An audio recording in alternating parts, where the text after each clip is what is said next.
Have you ever wondered what it would take to command over 80,000 pirates and rule the seas with an iron fist? Well, the answer isn't what you'd expect. Most people think of pirates as raggedy men with eye patches and wooden legs, but the most powerful pirate in history was actually a woman who built an empire so vast that the Chinese government had no choice but to negotiate with her as an equal. In this video, I'm going to reveal the incredible true story of Ching, the pirate queen who controlled the South China Sea and commanded more ships than most national navies. This is a story that Hollywood couldn't make up, filled with political intrigue, naval warfare, and a brilliant woman who outsmarted emperors and admirals. But here's what makes this even more fascinating. After I tell you her unbelievable story, I'm going to take you into the forgotten world of Chinese piracy, where entire families lived their whole lives on floating cities, and pirates operated like corporations with their own laws, currencies, and governments. The year is 1801, and China is in chaos. The Qing dynasty is struggling with corruption, rebellion, and foreign pressure. Trade routes through the Pearl River are incredibly lucrative, but they're also dangerous. Pirates have been operating in these waters for centuries, but they've always been fractured, fighting each other as much as they fight the Imperial Navy. That's about to change forever. Our story begins not with Ching herself, but with her husband, Zheng Yi. Now, Zheng Yi wasn't just any pirate captain. He was born into one of the most powerful pirate families in southern China, a family that had been raiding these waters for generations. But Zheng Yi had a vision that no pirate leader before him had ever imagined. He wanted to unite all the pirate gangs under one massive confederation. Think about how difficult this would be. These weren't just business competitors. These were blood enemies who had been killing each other for decades. Each group had their own territory, their own customs, their own reasons for hating the others. But Zheng Yi was a master politician. Through a combination of strategic marriages, military victories, and pure charisma, he managed to bring together the major pirate factions into what became known as the Confederation of the Coast. By 1805, this confederation controlled over 300 junks and commanded nearly 20,000 pirates. They had their own admirals, their own territory, and their own laws.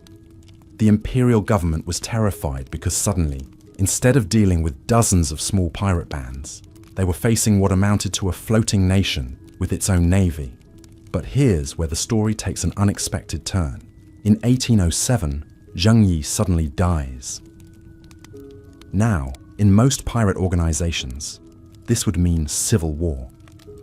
The Confederation would fragment back into competing factions, and everything Zheng Yi had built would collapse. The vultures were already circling. Rival captains started making their moves, positioning themselves to grab pieces of the empire. But they hadn't counted on Zheng Yi's widow. Now, we don't know a lot about Ching Shi's early life, and that's actually pretty typical for women in this period. What we do know is that she was likely born around 1775, possibly worked as a courtesan, and was incredibly intelligent. Some sources suggest she was captured by pirates and married Zheng Yi, while others claim she chose to marry him for political reasons. What matters is what happened next. When Zheng Yi died, Ching Shi moved faster than anyone expected. She immediately claimed guardianship over her stepson, Zheng Yi's heir, and positioned herself as regent of the Confederation. But this wasn't just a ceremonial role. She was making it clear that she intended to rule. The other pirate captains probably thought this was temporary.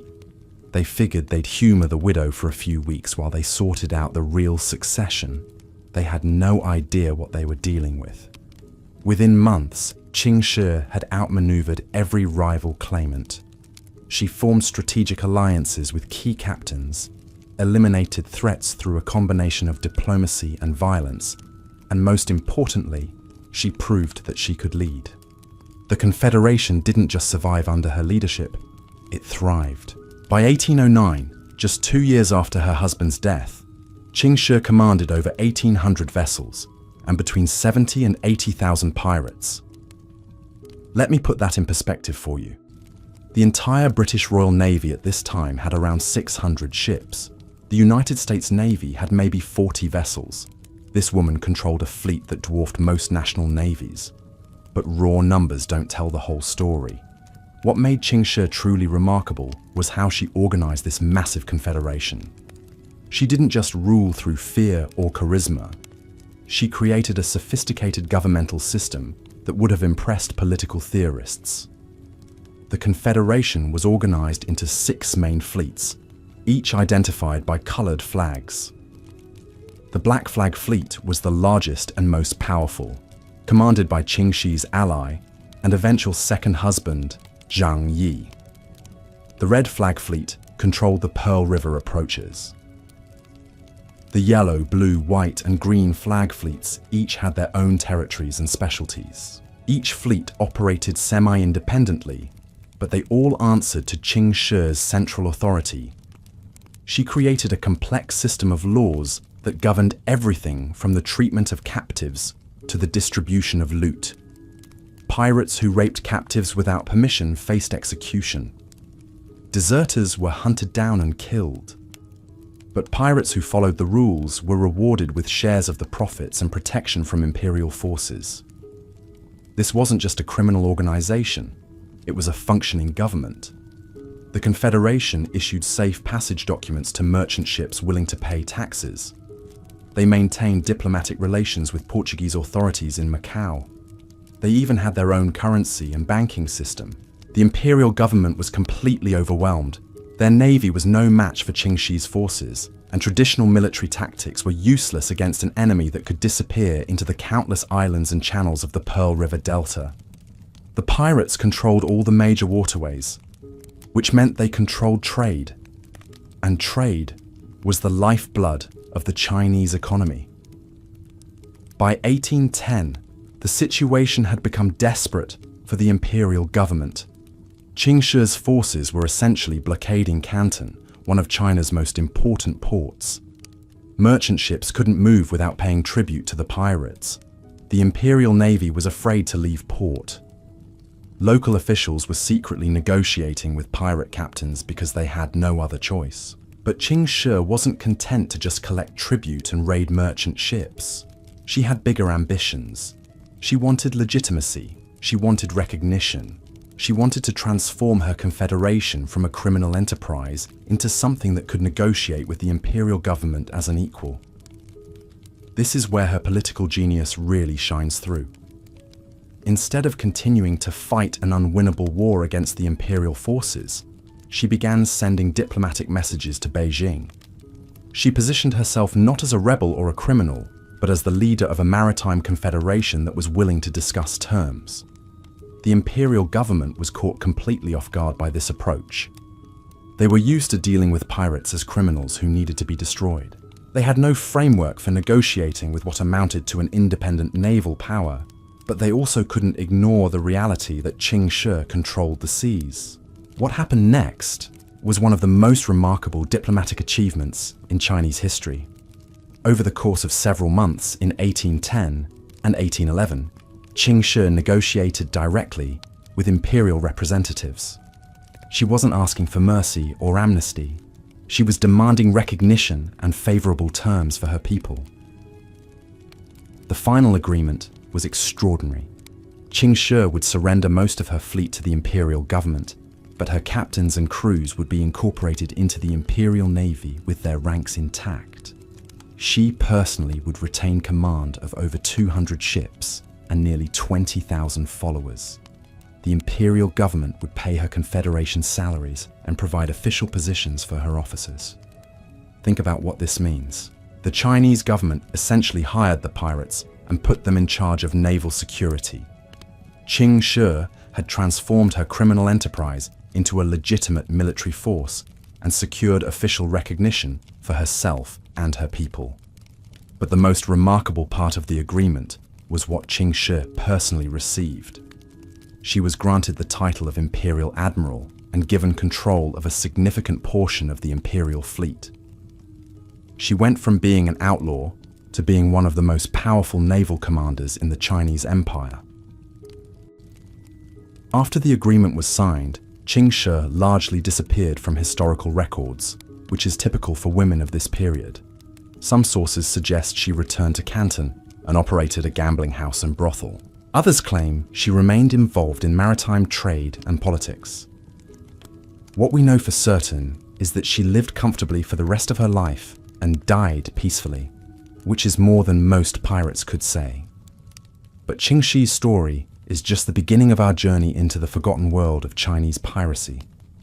Because what she accomplished was built on centuries of maritime tradition that most people have never heard about. The pirates of the South China Sea weren't just criminals.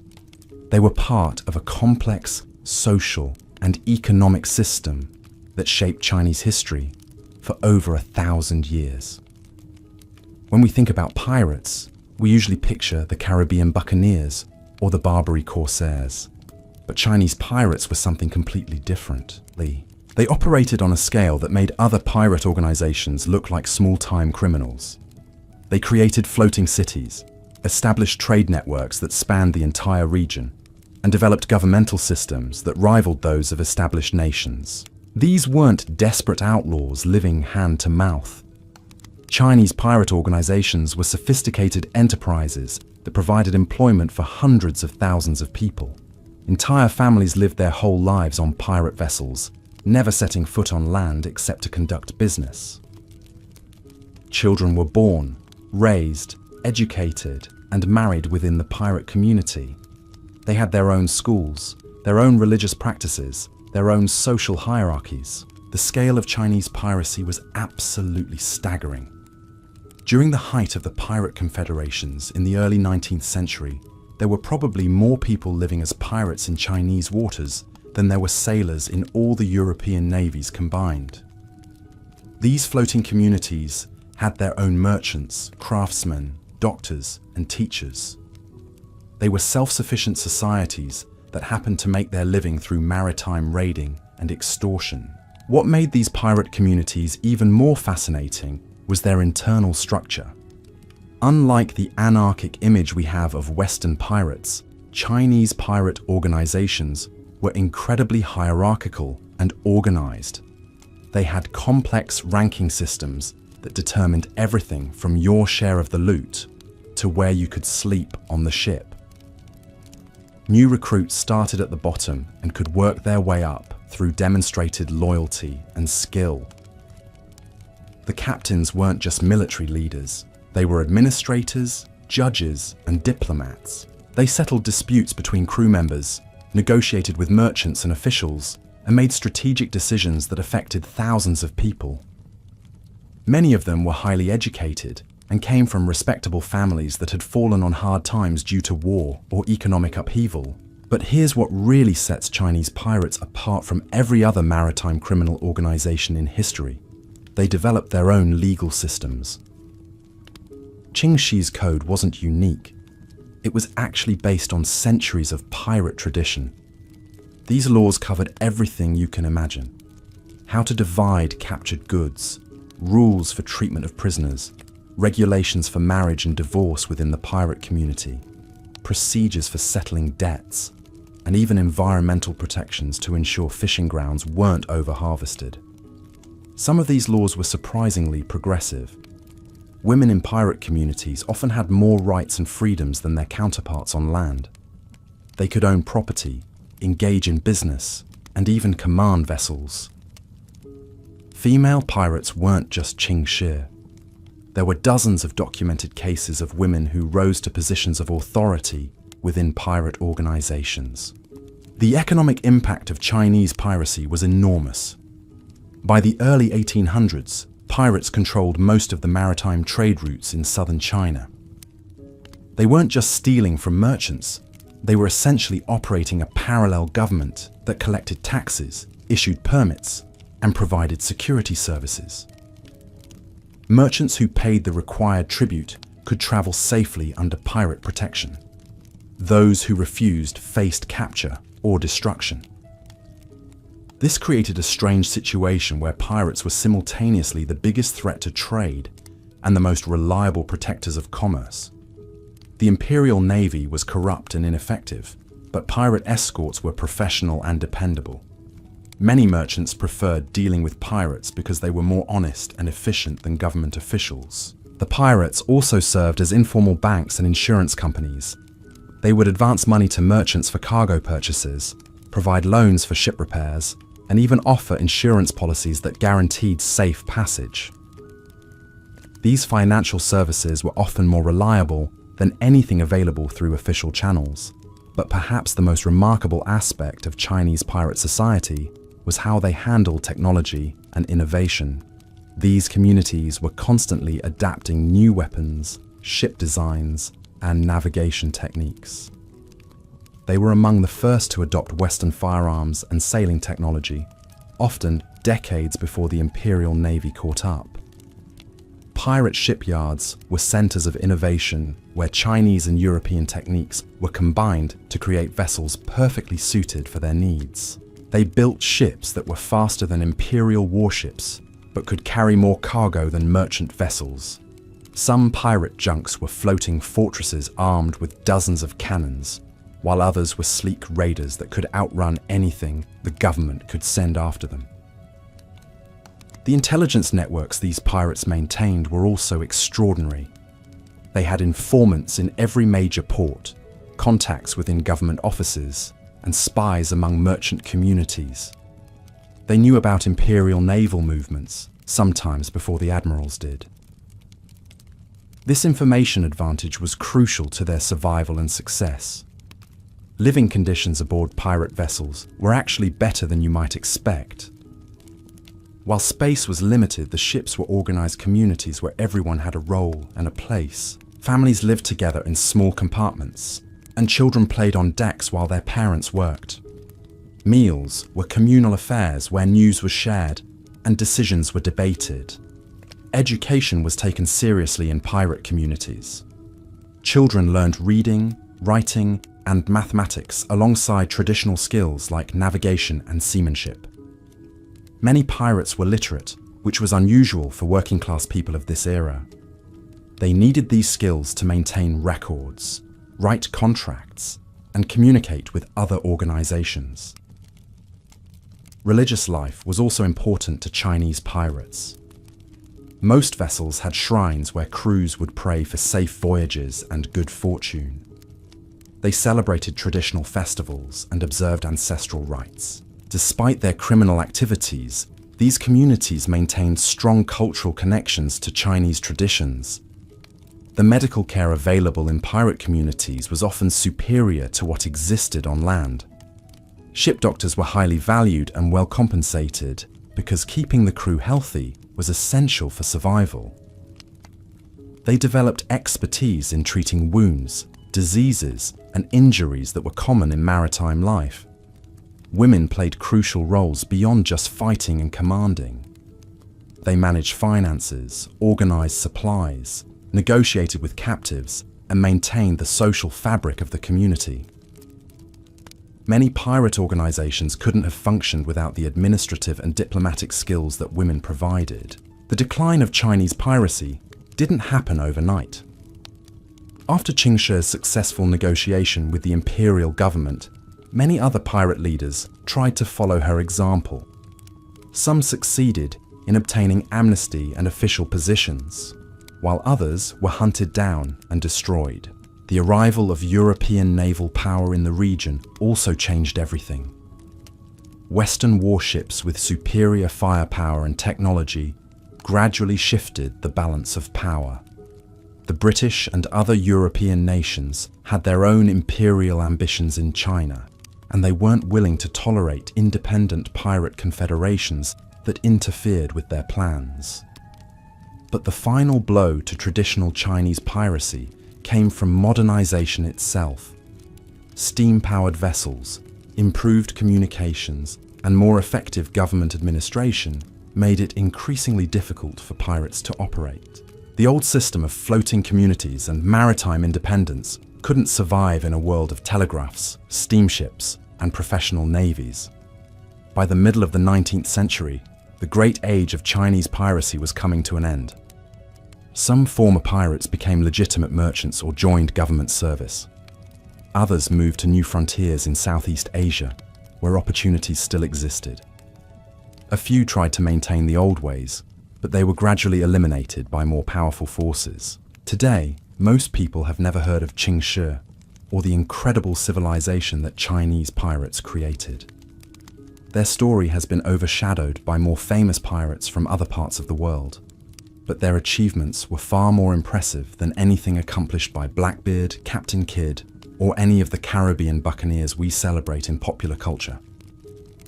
These weren't just criminals who happened to operate ships. They were builders of communities, creators of governments, and pioneers of maritime commerce. They developed legal systems, financial institutions, and social structures that influenced Chinese society for generations. Their impact on trade, politics, and culture was profound and lasting. The legacy of Chinese piracy can still be seen today in the maritime traditions of southern China. Many fishing communities trace their origins back to pirate families. Business practices and social customs that developed in pirate communities influenced the development of Hong Kong and other trading centers. Understanding this history changes how we think about piracy, maritime law, and the development of modern China. It shows us that the line between criminal and legitimate was often blurred, and that some of history's most successful organizations operated outside traditional legal frameworks. Ching Shi's story reminds us that power and influence aren't always inherited or granted by established authorities. Sometimes they're seized by individuals with the vision and determination to create something entirely new. She didn't just break the rules, she rewrote them completely, and in doing so, she changed the course of Chinese history. But there's still more to this incredible story that most people never hear about. The day-to-day reality of life in these pirate communities was unlike anything that existed anywhere else in the world. These floating cities had their own unique cultures, their own ways of handling everything, from romance and marriage to crime and punishment. The social dynamics within these pirate confederations were absolutely fascinating and completely different from what we see in Western pirate stories. When a young person joined a pirate crew, they weren't just signing up for a life of crime. They were entering a complex society with its own rules, traditions, and opportunities for advancement. Marriage within pirate communities followed strict protocols that would surprise most people. Couples couldn't just decide to get married on their own. They needed approval from their captain and sometimes from the Confederation leadership. Wedding ceremonies were elaborate affairs that involved the entire crew, and the union created new alliances and obligations that affected the whole organization. Divorce was also possible, but it required formal proceedings where both parties presented their cases to senior members of the crew. Property had to be divided according to specific rules, and custody of children was determined based on what was best for the community as a whole. These weren't savage criminals making arbitrary decisions. They were following legal procedures that had been refined over generations. The role of children in these communities was particularly unique.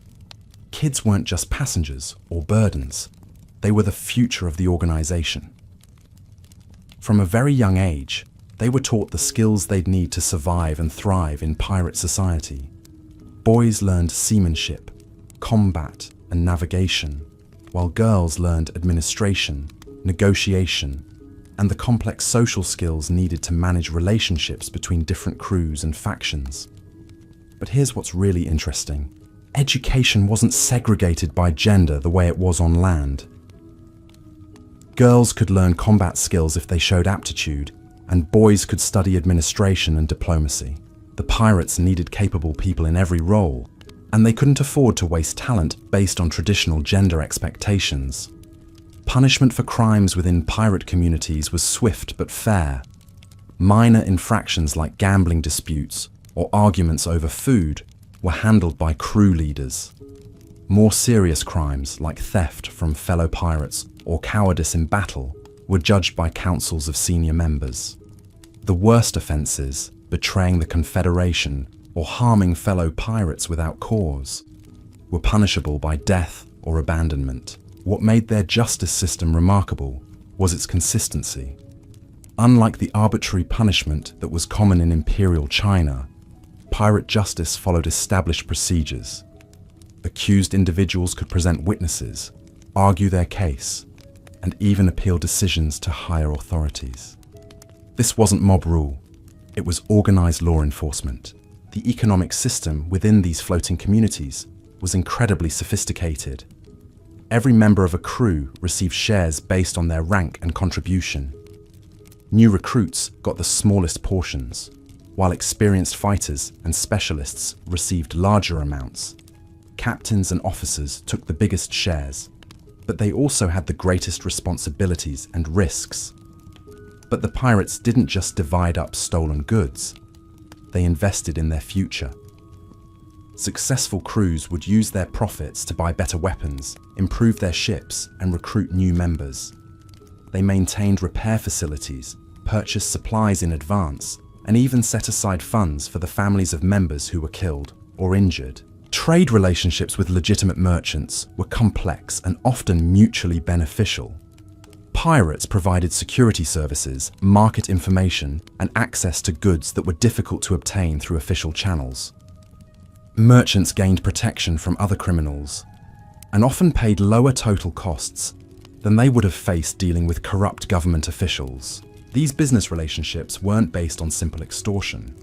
Pirates had to maintain their reputation for reliability and fairness. All merchants would find other ways to transport their goods. The most successful pirate organizations were those that provided genuine value to their clients, not just protection from themselves. The intelligence gathering capabilities of these confederations were absolutely extraordinary. They maintained networks of informants throughout southern China that rivaled anything the imperial government possessed. Tavern keepers, dock workers, government clerks, and merchant sailors all provided information in exchange for payment or protection. This intelligence wasn't just used for planning raids. Pirates tracked weather patterns, monitored political developments, followed trade routes, and even kept tabs on the personal lives of important officials. They knew which magistrates could be bribed, which naval commanders were competent, and which merchants were worth targeting. Communication between different pirate vessels and bases relied on an elaborate system of signals, codes, and messengers. Ships could communicate across vast distances using flags, lights, and smoke signals that conveyed complex information about threats, opportunities, and strategic plans. Trusted messengers carried detailed written instructions between commanders, often using coded language that would be meaningless to outsiders. The medical knowledge within pirate communities was remarkably advanced. Ship doctors had to deal with everything from combat wounds to tropical diseases to the psychological stress of life at sea. They developed treatments and surgical techniques that were often superior to what was available in major cities. These medical practitioners also served as pharmacists, dentists, and sometimes even veterinarians for the animals that lived aboard the ships. They maintained detailed records of treatments and outcomes, constantly improving their methods based on experience and observation. Mental health was also taken seriously within pirate communities. Life at sea was stressful and dangerous, and crews that couldn't maintain morale and cohesion were doomed to failure. Experienced captains knew how to recognize signs of psychological breakdown and had strategies for dealing with everything from homesickness to combat trauma. Entertainment and recreation played crucial roles in maintaining crew morale. Pirates organized gambling games, storytelling competitions, music performances, and athletic contests. These activities weren't just diversions. They were essential for building bonds between crew members and maintaining the social fabric of the community. Religious and spiritual practices varied widely between different crews and regions. Some pirates maintained traditional Chinese religious observances, while others adopted beliefs from the many cultures they encountered in their travels. Most vessels had some form of shrine or sacred space where crew members could pray, meditate, or seek guidance from ancestors or deities. The role of women in these communities extended far beyond what most people imagine. Female pirates weren't just exceptions or curiosities, they were integral parts of the organization. Some commanded their own vessels, others served as administrators or diplomats, and many ran the complex logistics operations that kept the confederations functioning. Women also served as cultural bridges between different groups within the pirate community. They often spoke multiple languages, understood various customs, and could negotiate with people from different backgrounds. This made them invaluable for the diplomatic and commercial activities that were essential to pirate success. The romantic relationships that developed within pirate communities were governed by complex social rules and expectations. Courtship rituals, marriage ceremonies, and family structures all reflected the unique challenges and opportunities of life at sea. Couples had to navigate not just personal compatibility, but also the political and economic implications of their union. Pregnancy and childbirth in pirate communities required special arrangements and care. Pregnant women were often given lighter duties and better food, while experienced midwives ensured safe deliveries. Children born at sea were considered particularly blessed and often received special attention and training. The decline of these remarkable communities wasn't just due to government suppression or foreign intervention. Internal conflicts also played a major role. As the confederations grew larger and more successful, they became harder to manage. Disputes between different factions, competing ambitions among leaders, and disagreements over strategy gradually weakened their unity. Generational changes also contributed to their downfall. The children who grew up in pirate communities during the height of their power lived in a very different world from their parents. Some wanted to maintain traditional ways, while others were attracted to the opportunities offered by the changing modern world. The transition from piracy to legitimate business wasn't always smooth. Former pirates who tried to become merchants or government officials often faced suspicion and discrimination. Some succeeded in reinventing themselves, but others found it impossible to escape their past. The cultural impact of Chinese piracy extended far beyond maritime activities.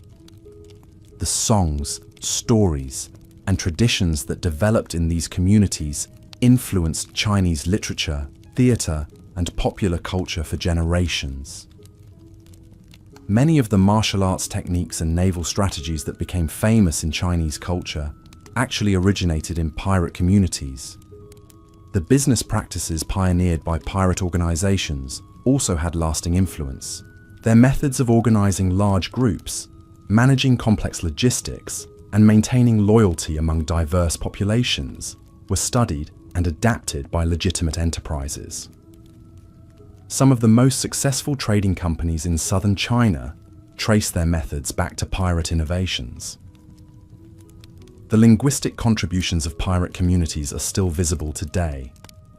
Specialized maritime vocabulary, coded communication methods, and even everyday expressions that originated in pirate society became part of regional dialects and eventually entered mainstream Chinese language. Archaeological evidence of pirate communities continues to be discovered throughout the South China Sea region. Shipwrecks, coastal settlements, and underwater treasure sites provide glimpses into the daily lives of these remarkable people. These discoveries often contradict popular assumptions about pirate society and reveal the sophistication of their material culture. Modern maritime law still reflects some of the innovations that originated in Chinese pirate communities.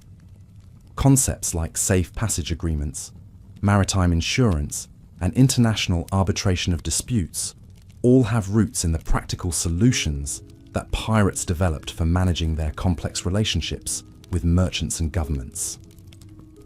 The environmental knowledge that pirates accumulated during centuries of life at sea was extraordinary. They understood weather patterns, ocean currents, seasonal changes, and marine ecosystems better than most professional sailors. This knowledge was passed down through generations and helped them navigate some of the most dangerous waters in the world. Conservation practices within pirate communities were often more advanced than those of land-based societies. They understood that overfishing or damaging coral reefs would threaten their long-term survival, so they developed sustainable practices that maintained the marine resources they depended on. The technological innovations that emerged from pirate communities were remarkable. They modified traditional Chinese junk designs to create vessels that were faster, more maneuverable, and better armed than anything in the Imperial Navy. They also adapted Western firearms and sailing techniques to their specific needs and conditions. Navigation techniques developed by pirates were often superior to official methods. They created detailed charts of dangerous coastal areas, developed new ways of calculating position and direction, and invented tools and techniques that improved safety and accuracy during long voyages. The diplomatic skills that pirate leaders developed were extraordinary. They had to negotiate with imperial officials, foreign merchants, rival captains, and their own crews. These negotiations often involved life and death stakes and required exceptional understanding of psychology, politics, and human nature. The legacy of Chinese piracy reminds us that some of history's most innovative and successful organizations operated outside traditional legal and social frameworks. These communities created solutions to complex problems that established governments couldn't solve, and their achievements deserve recognition alongside more conventional historical accomplishments. Understanding the true story of Chinese pirates changes our perspective on maritime history, Chinese culture, and the development of modern international commerce. It shows us that the boundaries between legitimate and illegitimate activities have always been more fluid than we might expect, and that some of our most important institutions and practices have surprisingly unconventional origins. The transformation of Ching Shih from courtesan to pirate queen to imperial admiral represents one of the most remarkable career trajectories in human history. Her story demonstrates that exceptional individuals can rise above the limitations of their time and circumstances to achieve things that seem impossible. But her success wasn't just about personal ambition or individual brilliance. She succeeded because she understood how to work within and transform existing systems. She didn't just break rules, she created new ones that worked better than what had existed before. The pirate confederation that she led represented a form of government that was more effective, more fair, and more responsive to its citizens than most legitimate states of the time. This wasn't accidental. It was the result of centuries of evolution and refinement within pirate society. The fact that the Chinese imperial government ultimately chose to negotiate with and incorporate the pirate confederation rather than destroy it speaks to the practical value of what these communities had created. They weren't just criminals who needed to be eliminated. They were a functioning society that had something valuable to offer. The peaceful resolution of the pirate wars through negotiation rather than violence was itself a remarkable achievement. It demonstrated that even the most serious conflicts can sometimes be resolved through diplomacy and compromise, when both sides are willing to recognize each other's legitimate interests. The story of how Ching Shih maintained control over such a massive organization reveals just how sophisticated her leadership really was. Remember, we're talking about managing 80,000 people, spread across hundreds of ships operating in dangerous waters. This wasn't like running a modern corporation where you can send emails and hold video conferences. Every decision had to be communicated through a complex network of trusted messengers and subordinate commanders. What made her system work was the brilliant way she balanced centralized authority with local autonomy. Each fleet commander had the freedom to make tactical decisions and handle day-to-day operations, but they all understood that major strategic choices came from her. She created a command structure that was flexible enough to respond quickly to changing conditions, but unified enough to coordinate massive operations across the entire South China Sea. The loyalty she inspired wasn't based on fear alone, though she certainly wasn't afraid to use violence when necessary. Instead, she built her authority on a foundation of competence, fairness, and shared prosperity. Pirates who served her well were rewarded generously. Those who proved themselves capable were promoted to positions of greater responsibility and higher pay. She understood that people will follow a leader who makes their lives better, not just one who threatens to make their lives worse. Her personal relationships within the Confederation were carefully managed political alliances. When she married Zhang Yi, the commander of the Black Flag Fleet, it wasn't just a romantic decision. It was a strategic move that strengthened her position and eliminated a potential rival. The marriage unified the two most powerful factions within the Confederation and made her authority virtually unshakable. But perhaps the most impressive aspect of Ching Shi's leadership was how she handled external relations. She wasn't content to just fight everyone who opposed her. Instead, she built a web of relationships with merchants, local officials, and even foreign powers that made her confederation indispensable to the regional economy. Portuguese authorities in Macau found it easier to deal with her representatives than with corrupt Chinese officials. Merchants discovered that pirate protection was more reliable than Imperial Navy escorts. Even some government officials secretly preferred the stability that her confederation provided to the chaos that would result from its destruction. She also understood the importance of controlling information and public perception. Her confederation maintained what we would now call a propaganda network that spread stories about pirate victories, government failures, and the benefits of cooperation with her organization. These stories helped recruit new members, intimidated enemies, and convinced neutral parties that resistance was futile. The intelligence network she controlled was absolutely crucial to her success. Her spies weren't just gathering military information about Imperial Navy movements. They were tracking political developments in Beijing, monitoring economic conditions in major ports, following the personal lives and financial situations of key officials, and even keeping tabs on foreign diplomatic activities. This information advantage allowed her to stay ahead of government attempts to suppress her organization. She knew about planned naval expeditions before they left port. She understood which officials could be bribed and which ones were genuinely committed to fighting piracy. She could predict economic trends that would affect trade routes and adjust her strategy accordingly. The diplomatic skills she displayed during the final negotiations with the imperial government were extraordinary. She wasn't just asking for mercy or trying to minimize punishment. She was negotiating as the leader of an independent power that had legitimate interests and valuable assets to offer. The terms she ultimately secured were remarkable, not just for their generosity, but for how they recognized the practical reality of what she had built.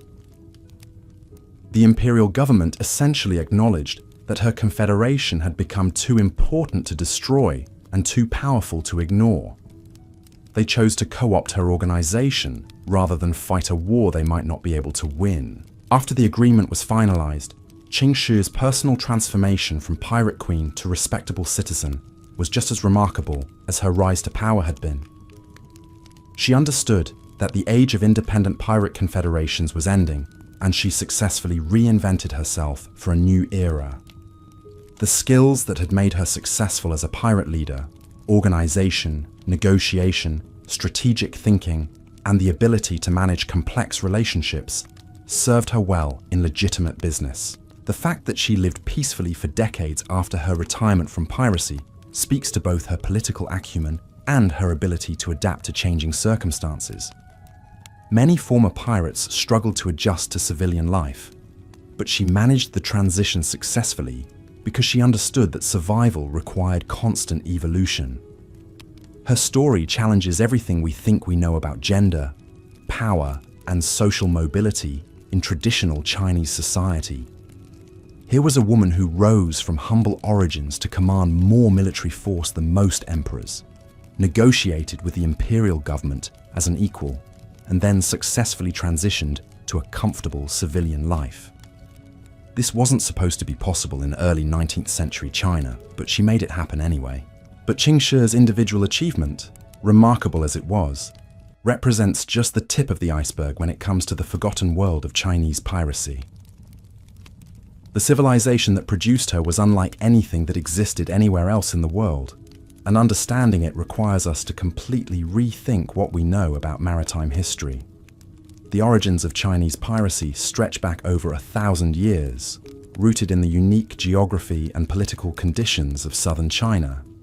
The Pearl River Delta, with its countless islands, hidden channels and maze-like waterways, was perfect pirate territory. Imperial authorities could never effectively patrol such a complex environment, while local knowledge of currents, tides, and secret passages gave pirates enormous advantages. But geography alone doesn't explain the scale and sophistication of Chinese pirate society.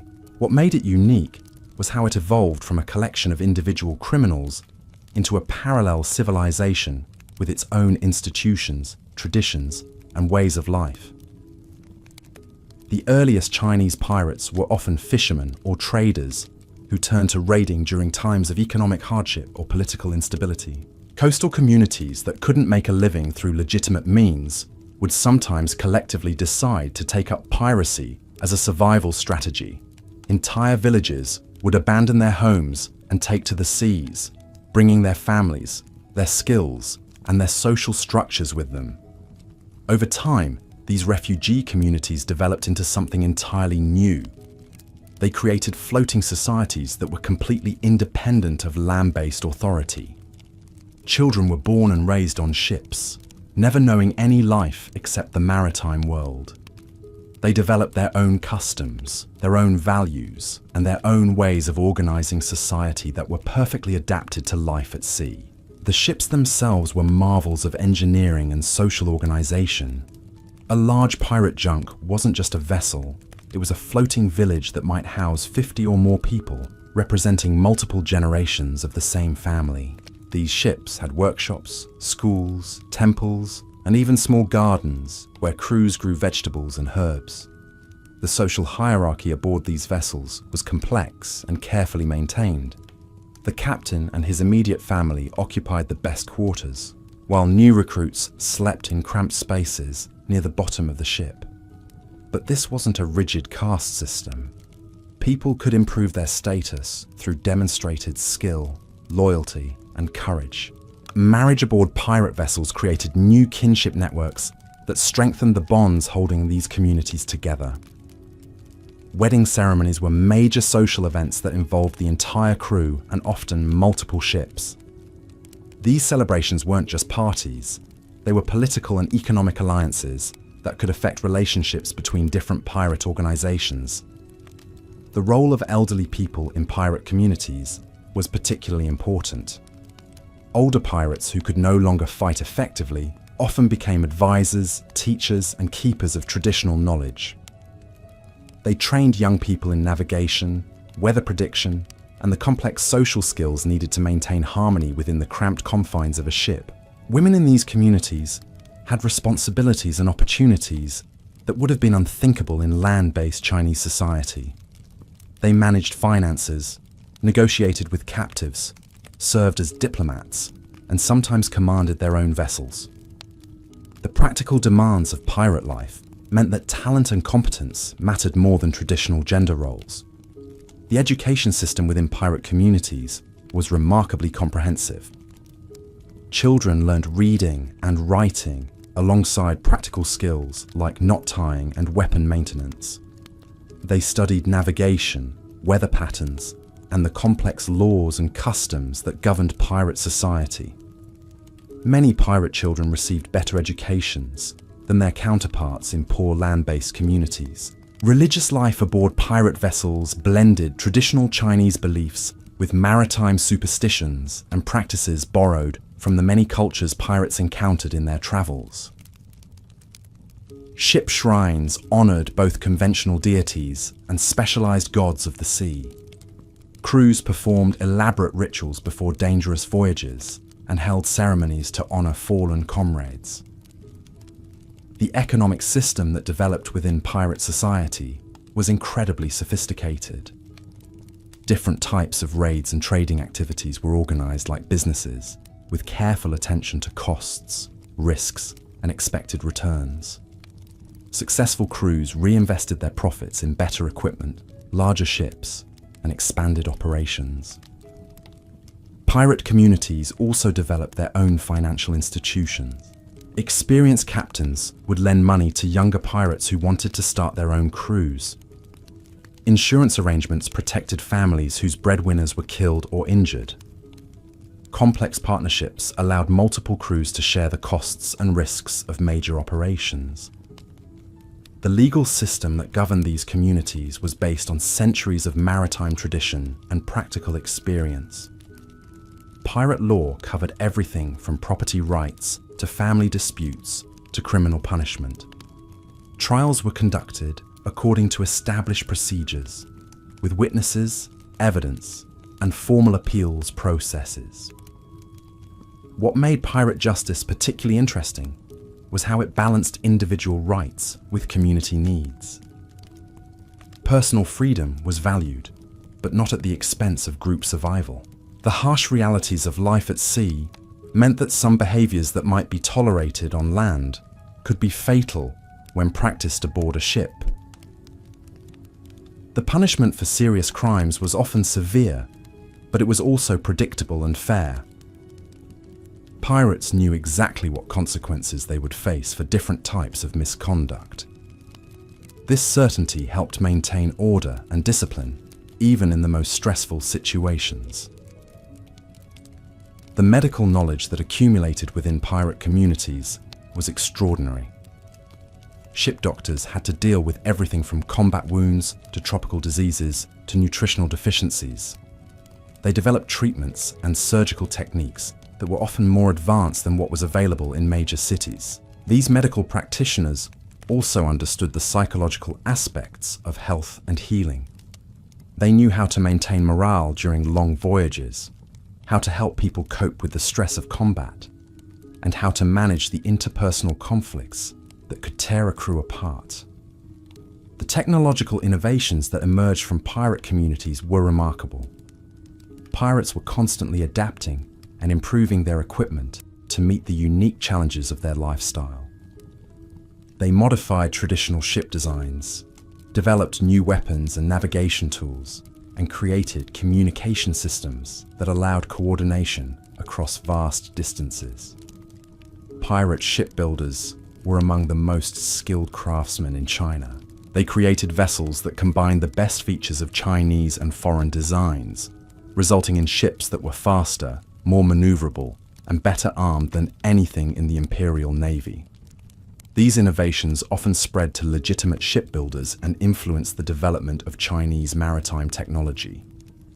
The intelligence networks maintained by pirate communities were absolutely crucial to their survival. Information about weather patterns, naval movements, trade routes, and political developments could mean the difference between success and disaster.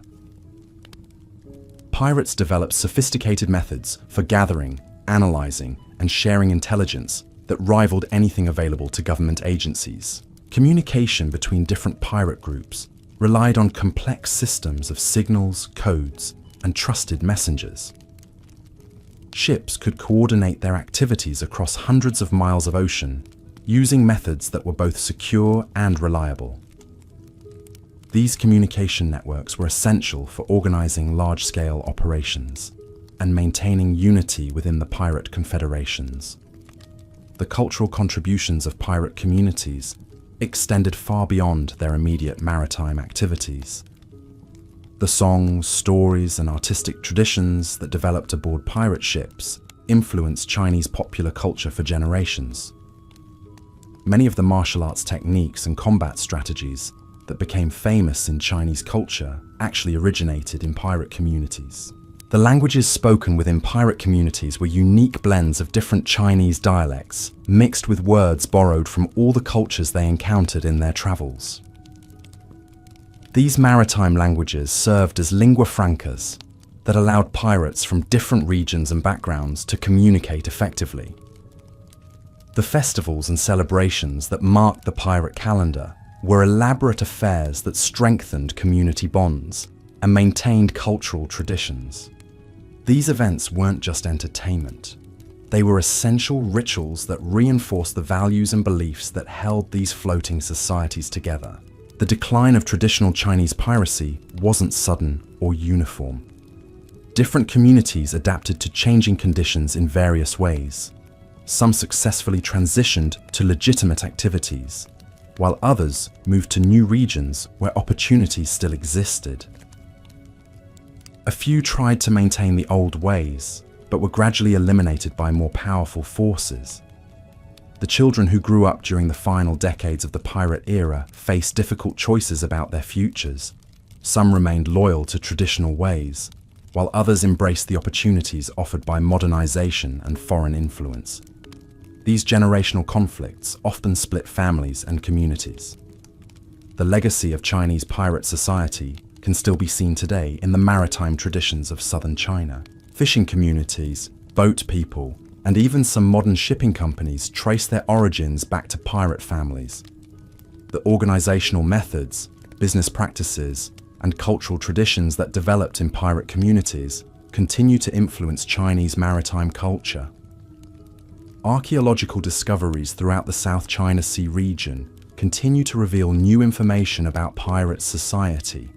Shipwrecks, coastal settlements, and treasure sites provide glimpses into the daily lives of these remarkable people. These discoveries often contradict popular assumptions and reveal the true sophistication of pirate civilization. The environmental knowledge that pirates accumulated during centuries of life at sea was extraordinary. They understood ocean currents, weather patterns, marine ecosystems, and seasonal changes better than most professional sailors. This knowledge was passed down through generations and helped them navigate some of the most dangerous waters in the world. Conservation practices within pirate communities were often more advanced than those of land-based societies. Pirates understood that their long-term survival depended on maintaining the marine resources they relied upon. They developed sustainable fishing practices, protected important breeding grounds, and avoided activities that would damage the ecosystems they depended on. The diplomatic relationships that pirate communities maintained with various governments and foreign powers were complex and constantly evolving. Pirates had to balance their need for independence with the practical benefits of cooperation with legitimate authorities. These relationships required sophisticated understanding of politics, economics, and international law. The transformation of former pirates into legitimate business people and government officials was a gradual process that took place over several generations. Some made the transition successfully, while others struggled to adapt to civilian life. The skills that had made people successful as pirates, organization, leadership, risk assessment, and the ability to manage complex relationships, often served them well in legitimate careers. The influence of Chinese pirate society on the development of modern maritime law and international commerce was significant, but largely unrecognized. Many of the practices and institutions that we take for granted in today's shipping industry actually have their roots in innovations that originated in pirate communities. The story of Chinese piracy reminds us that some of history's most important developments took place outside the official channels that usually receive historical attention. These floating communities created solutions to complex problems that established governments couldn't solve, and their achievements deserve recognition alongside more conventional historical accomplishments. Understanding the true scope and sophistication of Chinese pirate society changes our perspective on maritime history, Chinese culture, and the development of modern international relations. It shows us that the boundaries between legitimate and illegitimate activities have always been more fluid than we might expect, and that some of our most important institutions have surprisingly unconventional origins. The personal stories of individual pirates reveal the human dimensions of this remarkable civilization. These weren't just faceless criminals or romantic adventurers. They were real people with families, hopes, fears, and dreams, who created meaningful lives for themselves in extraordinary circumstances. The daily routines aboard pirate vessels were carefully structured to maintain order and efficiency in the challenging environment of life at sea. Work schedules, meal times, and rest periods were organized to ensure that essential tasks were completed, while maintaining crew morale and cohesion. The entertainment and recreational activities that helped pirates cope with the stresses of their lifestyle were diverse and sophisticated. Music, storytelling, games, and athletic competitions weren't just diversions. They were essential elements that maintained the social fabric of these floating communities. The food systems that sustained these massive floating populations were marvels of logistics and innovation. Pirate fleets couldn't simply raid coastal towns for supplies whenever they got hungry. They needed reliable, sustainable ways to feed tens of thousands of people who might spend months at sea without touching land. What they created was essentially a floating agricultural and distribution network that operated across thousands of square miles of ocean. Large pirate vessels maintained their own livestock. Chickens, pigs, and sometimes even cattle lived aboard the ships, providing fresh meat, eggs, and milk. These animals weren't just cargo. They were integral members of the crew whose care required specialized knowledge and daily attention. Experienced pirates knew exactly how many chickens could survive in the confined space of a ship's hold, how to keep pigs healthy during rough weather, and how to preserve fresh milk without refrigeration. But the most impressive aspect of pirate food systems was their aquaculture operations. Pirate communities pioneered techniques for farming fish, shellfish, and seaweed using floating pens and nets that could be maintained while the fleet was in motion. These mobile fish farms provided protein-rich food that complemented what could be obtained through traditional fishing and hunting. The preservation methods that pirates developed were far ahead of their time.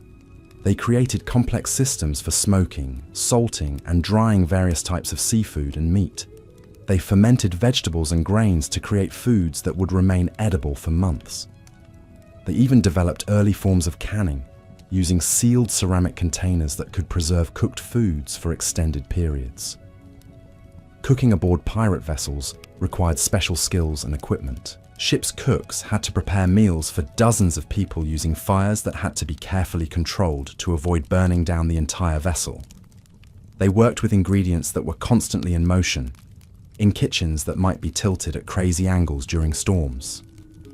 These culinary artists created dishes that were nutritious, flavorful, and suitable for the unique conditions of life at sea.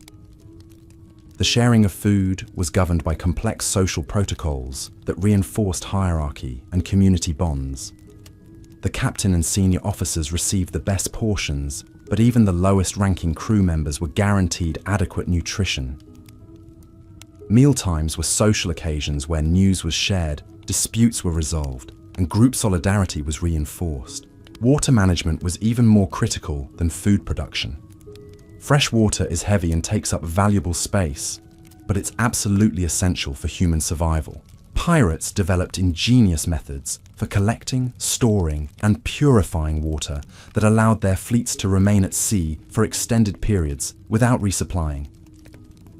Rainwater collection systems used sails, tarps, and specially designed containers to capture and store precipitation. Pirates became expert weather watchers who could predict rainfall and position their vessels to maximize water collection. They understood that a sudden downpour wasn't just relief from hot weather. It was a chance to replenish their most precious resource. Desalination techniques allowed pirates to convert seawater into drinking water using solar evaporation and simple distillation equipment. These methods were labor-intensive and produced relatively small amounts of fresh water, but they could mean the difference between life and death during extended voyages. Water storage required careful attention to prevent contamination and spoilage. Pirates used various containers made from different materials, each with its own advantages and disadvantages. They understood which types of storage would keep water fresh longest, how to prevent algae growth, and how to treat water that had begun to spoil. The medical challenges of maintaining health in these floating communities were enormous. Scurvy, dysentery, infected wounds, broken bones, tropical diseases, and psychological disorders all threatened the survival of pirate crews. What's remarkable is how effectively these communities dealt with health problems using limited resources and traditional knowledge. Pirate doctors were often the most educated and respected members of their communities. They combined traditional Chinese medicine with techniques learned from European, Arab, and Southeast Asian practitioners. They understood anatomy, pharmacy, surgery, and psychology well enough to keep large crews healthy in extremely challenging conditions. Herbal medicine played a crucial role in pirate healthcare. Ship doctors maintained gardens of medicinal plants that could be grown in containers aboard vessels. They knew which herbs could treat specific ailments, how to prepare medicines from raw materials, and how to store drugs so they remained effective during long voyages. Surgical procedures aboard pirate ships were performed under conditions that would horrify modern medical professionals. Operations took place on rolling decks, often during battles, using tools that were sterilized with alcohol or heated metal. Yet experienced pirate surgeons achieved success rates that were remarkably high given their circumstances.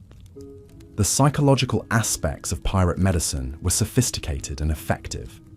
Ship doctors understood that mental health was just as important as physical health for crew survival. They developed treatments for homesickness, combat trauma, claustrophobia, and the various psychological disorders that could develop during extended periods of confinement and stress. Dentistry was another essential medical skill within pirate communities. Tooth problems could disable a crew member just as effectively as a sword wound, and there were no dental clinics in the middle of the ocean. Pirate dentists learned to extract teeth, treat infections, and even create primitive dental prosthetics using available materials. The role of women as healers within pirate communities was particularly important. Female practitioners often specialized in treating diseases specific to women, assisting with childbirth, and providing the kind of nurturing care that was essential for recovery from serious illness or injury. Their knowledge of herbs, nutrition, and traditional healing practices made them invaluable members of any crew. Childbirth aboard pirate vessels required special preparation and expertise. Pregnant women needed extra nutrition and protection from the dangers of shipboard life. Experienced midwives ensured safe deliveries and provided postnatal care for both mothers and babies. Children born at sea were considered especially blessed and often received names that reflected their maritime origins.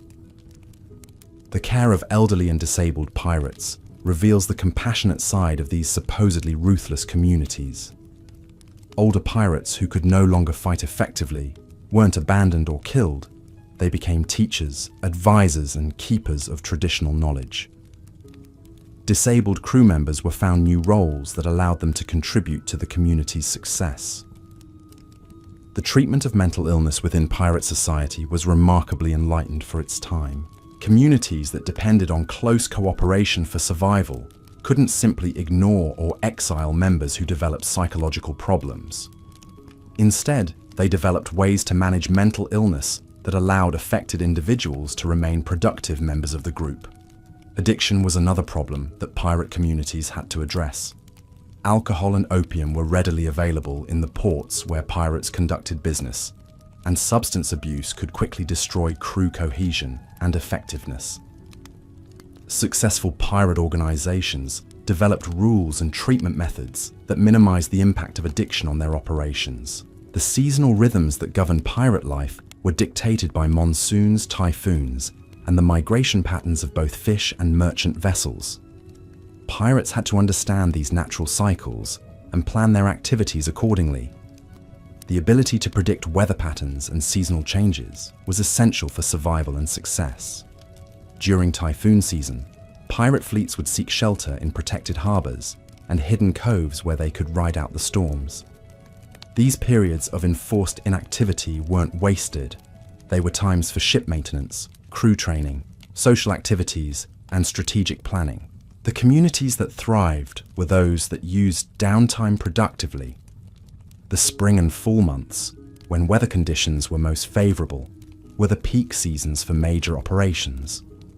Pirates would plan their most ambitious raids and trading expeditions during these periods, knowing they would have the best chance of success and the lowest risk of weather-related disasters. Winter months brought different challenges and opportunities. While stormy weather made navigation dangerous, it also provided cover for surprise attacks and allowed pirates to move through areas that were normally too well guarded. The most skilled and daring crews could operate year-round by adapting their tactics to seasonal conditions. The festivals and celebrations that mark the pirate calendar weren't just entertainment. They were essential rituals that maintained community cohesion and cultural identity. New Year celebrations, harvest festivals, and religious holidays were observed with elaborate ceremonies that involved entire fleets. These celebrations often included competitions between different crews and individuals. Sailing races, combat demonstrations, cooking contests, and artistic performances allowed pirates to showcase their skills and earn recognition from their peers. These events weren't just fun. They were opportunities for recruitment, alliance building, and the peaceful resolution of disputes. Marriage ceremonies were particularly important social events that could involve hundreds of participants from multiple ships. These weddings weren't just personal celebrations. They were political and economic alliances that strengthened bonds between different groups within the Pirate Confederation. The festivities could last for days and included elaborate gift exchanges, formal negotiations, and ritual ceremonies. Funeral rites for fallen pirates were solemn occasions that honored the deceased while reinforcing the bonds of loyalty and mutual support that held these communities together. The death of a respected leader or beloved crew member was mourned by entire fleets, and the ceremonies that commemorated their lives were deeply meaningful to all who participated. The artistic traditions that flourished within pirate communities were unique expressions of maritime culture. Pirates created songs that told stories of famous battles, legendary leaders, and the romance of life at sea. These ballads weren't just entertainment. They were historical records that preserved the memory of important events and cultural values. Tattoos served as both decoration and identification within pirate society. Specific designs indicated rank, achievements, and affiliations. A pirate's tattoos told the story of their career and could be read like a resume by those who understood the symbolic language.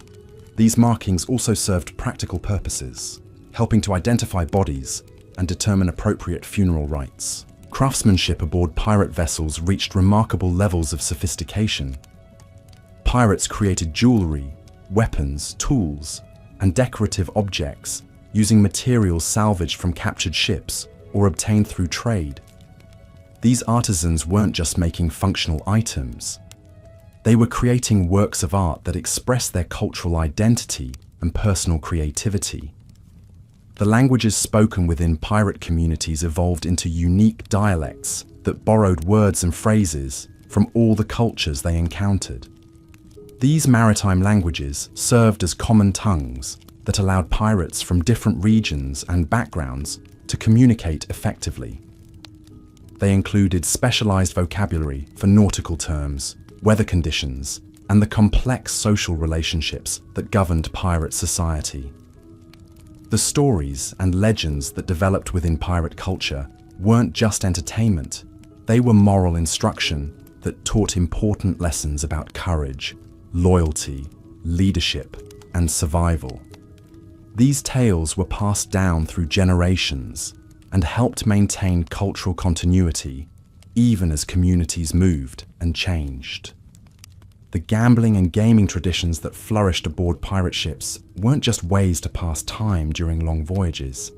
These activities served important social functions, providing mechanisms for settling disputes, redistributing wealth, and maintaining crew morale. The games themselves often required skill and strategy, serving as training for the mental challenges of pirate life. The romantic relationships that developed within pirate communities were governed by complex social rules and expectations. Courtship aboard a crowded ship required discretion and respect for the privacy of others. Marriage partners were often chosen based on practical considerations as well as personal attraction, since couples would be living and working together in extremely close quarters. The education of children within pirate communities was comprehensive and practical. Young people learned not just academic subjects, but also the specialized skills they would need to survive and thrive in maritime life. This education included navigation, seamanship, combat techniques, languages, and the complex social skills needed to maintain harmony within the community. Gender roles within pirate society were more fluid than in land-based Chinese culture. While certain traditions were maintained, the practical demands of life at sea meant that individuals were valued for their abilities, rather than their adherence to conventional social expectations. Women could command respect and authority if they demonstrated competence and leadership. The retirement and pension systems that developed within pirate communities ensured that older members were cared for even after they could no longer contribute actively to operations. These arrangements weren't based on charity, but on the understanding that everyone would eventually need support, and that caring for elders was both a practical necessity and a moral obligation. The diplomatic protocols that governed relationships between different pirate groups were elaborate and carefully maintained. These weren't casual arrangements, but formal agreements that specified rights, responsibilities, and procedures for resolving conflicts. The ability to negotiate and maintain these relationships was essential for any leader who wanted to build a lasting organization. The trade relationships that pirates maintained with legitimate merchants were based on mutual benefit rather than simple extortion. Pirates provided security, market information, and access to goods that were difficult to obtain through official channels. Merchants gained protection and often paid lower total costs than they would have faced dealing with corrupt government officials. The intelligence gathering methods that pirates used were sophisticated and effective. They maintained networks of informants in every major port, used coded communications to share information across vast distances, and developed analytical techniques that allowed them to predict government actions and market trends. This information advantage was crucial to their survival and success. The transportation systems that connected different parts of the pirate confederation were marvels of organization and logistics. Messages, goods, and people moved efficiently across hundreds of miles of ocean, using carefully coordinated networks of vessels and trusted intermediaries. These systems were more reliable than most government postal services of the time. The banking and financial services that pirates provided weren't just internal arrangements, they served the broader maritime community. Pirates offered loans, currency exchange, insurance, and investment opportunities that filled gaps in the official financial system. These services were often more honest and efficient than what was available through government-regulated institutions. The legal system that governed pirate society wasn't just a collection of arbitrary rules, it was a sophisticated framework that balanced individual rights with community needs. The procedures for trials, appeals, and punishment were well established and generally respected. This legal framework was essential for maintaining order within large, diverse communities that lived in close quarters under stressful conditions. The environmental conservation practices that pirates developed weren't based on modern ecological theory, but on practical understanding of their dependence on marine resources. They knew that overfishing, pollution, or destruction of breeding grounds would threaten their long-term survival, so they developed sustainable practices that maintained the ecosystems they relied upon. The technological innovations that emerged from pirate communities were driven by practical needs and limited resources. Pirates had to be creative problem solvers who could adapt and improve their equipment using whatever materials were available. These innovations often spread to legitimate industries and influenced the development of maritime technology throughout the region. The cultural exchanges that took place within pirate communities were remarkable examples of early globalization. Pirates encountered people from dozens of different cultures and incorporated useful elements from each into their own practices. This cultural mixing produced unique hybrid traditions that were unlike anything that existed elsewhere. The record-keeping systems that pirates maintained were essential for managing their complex organizations. They needed to track personnel, equipment, finances, and operations across multiple vessels and locations. These records weren't just practical tools. They were historical documents that preserved the memory of important events and decisions.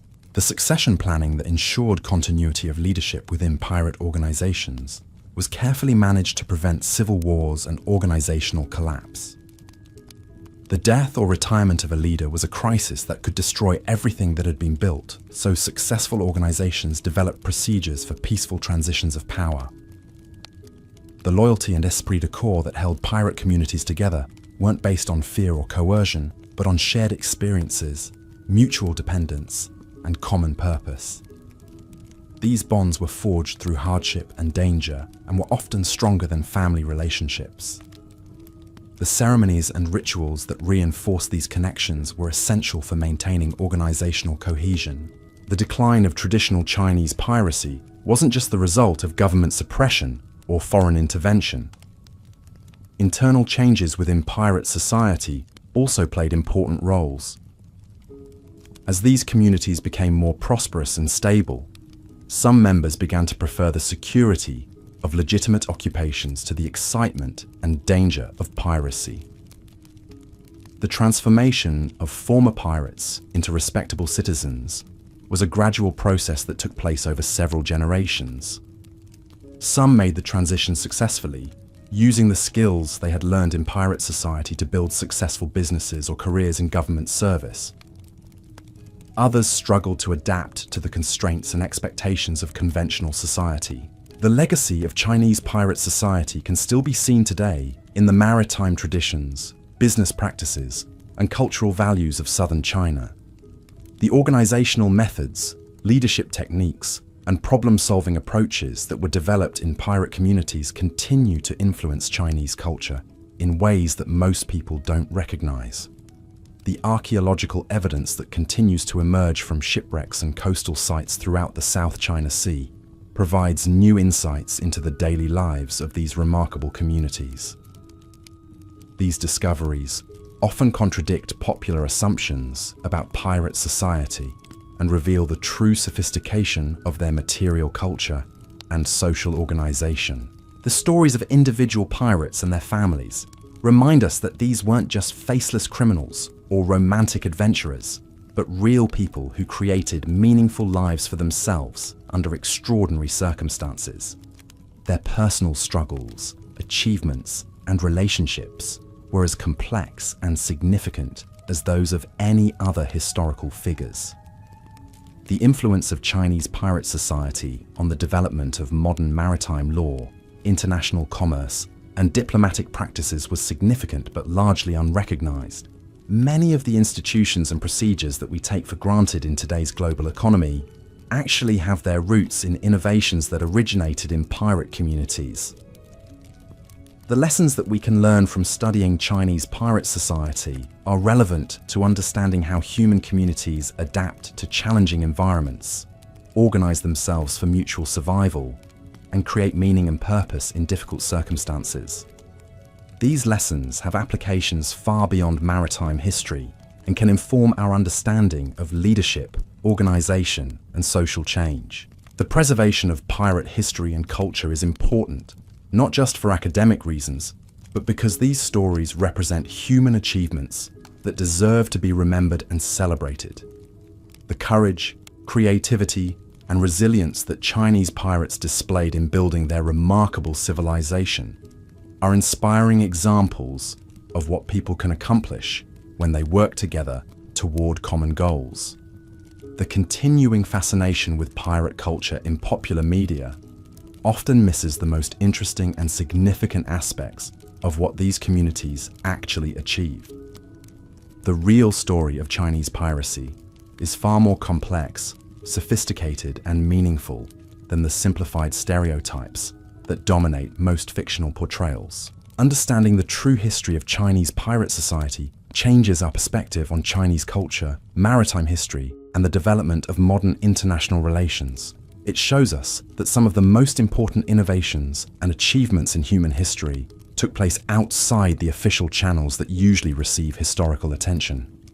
The story of Ching, and the civilization she represented reminds us that exceptional individuals can emerge from any background and achieve things that seem impossible. Her success wasn't based on luck or special circumstances, but on intelligence, determination, and the ability to understand and work with complex human systems. The floating world that Chinese pirates created was a unique experiment in human organization that produced remarkable results under extremely challenging conditions. This experiment offers valuable insights into alternative ways of structuring society, managing resources, and creating meaning and purpose in human life. The peaceful resolution of the conflicts between pirates and the imperial government demonstrates that even the most serious disputes can sometimes be resolved through negotiation and compromise when both sides are willing to recognize each other's legitimate interests and practical capabilities. The transformation of a criminal organization into a legitimate institution shows how fluid the boundaries between legal and illegal activities can be, and how institutions that serve useful social functions can evolve and adapt to changing circumstances regardless of their origins. The legacy of Chinese pirate society continues to influence the modern world in ways that most people don't recognize. The business practices, organizational methods, and cultural values that developed in these maritime communities have shaped the development of East Asian commerce and continue to play important roles in the global economy. But perhaps the most important lesson from this remarkable chapter in human history is that ordinary people facing extraordinary challenges can create solutions that surpass anything achieved by conventional institutions. The pirates of the South China Sea weren't superhuman. They were regular people who found ways to thrive in difficult circumstances by working together, thinking creatively, and refusing to accept that their situation was hopeless. Their story reminds us that human potential is far greater than we often imagine, and that some of our greatest achievements come not from following established rules, but from having the courage to create new ones when the old ones no longer serve our needs. The question that haunts historians is what happened to Shih after she negotiated her way out of piracy and into respectability. Here's where her story becomes even more remarkable, because most pirates who tried to retire either ended up dead or back at sea within a few years. But Shih was different. After signing her agreement with the imperial government in 1811, she didn't just fade away into obscurity. She moved to Canton, one of China's most important commercial centers, and immediately began building a new kind of empire. This time, instead of commanding warships, she was running what we would now call a diversified business conglomerate. Her primary operation was a combination gambling house and brothel, but calling it that makes it sound smaller and seedier than it actually was. This was essentially a luxury entertainment complex that catered to wealthy merchants, government officials, and foreign traders. It was the kind of place where important business deals were negotiated, political alliances were formed, and information was bought and sold. But she didn't stop there. Using the connections and capital she had accumulated during her piracy career, Shih invested in legitimate shipping operations, real estate, and various trading ventures. She understood better than anyone how commerce moved through the Pearl River Delta, and she used that knowledge to build a fortune that rivaled what she had accumulated as a pirate. What's really fascinating is how she maintained relationships with her former subordinates who had been incorporated into the Imperial Navy. These weren't just nostalgic friendships. They were ongoing business relationships that gave her inside information about government policies, military movements, and commercial opportunities. She had essentially created her own private intelligence network that operated within the official system. The gambling house she operated wasn't just a place where people came to play cards and dice. It served as an unofficial diplomatic center where Chinese officials could meet with foreign merchants and traders in a relaxed, neutral environment. Portuguese traders from Macau, British merchants from Hong Kong, and Chinese bureaucrats all rubbed shoulders in her establishment, creating opportunities for deals that couldn't have been negotiated through official channels. Her brothel was equally sophisticated, employing women who were educated, multilingual, and skilled in the arts of conversation and entertainment.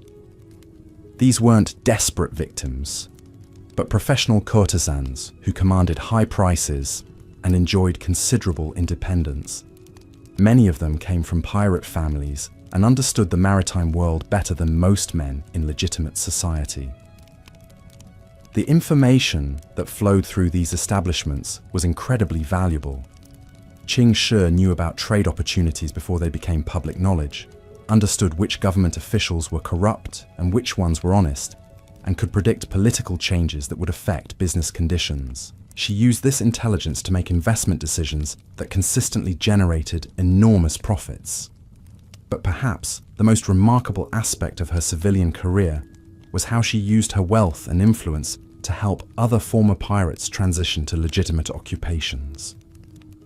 She provided loans to ex-pirates who wanted to start businesses, used her connections to find them employment, and even arranged marriages that helped integrate them into respectable society. This wasn't just charity, it was smart politics. By helping her former followers succeed in civilian life, she maintained their loyalty and created a network of allies throughout the maritime community. These relationships proved invaluable when she needed information, assistance, or protection in her various business ventures. The skills that had made her successful as a pirate leader served her well in the business world.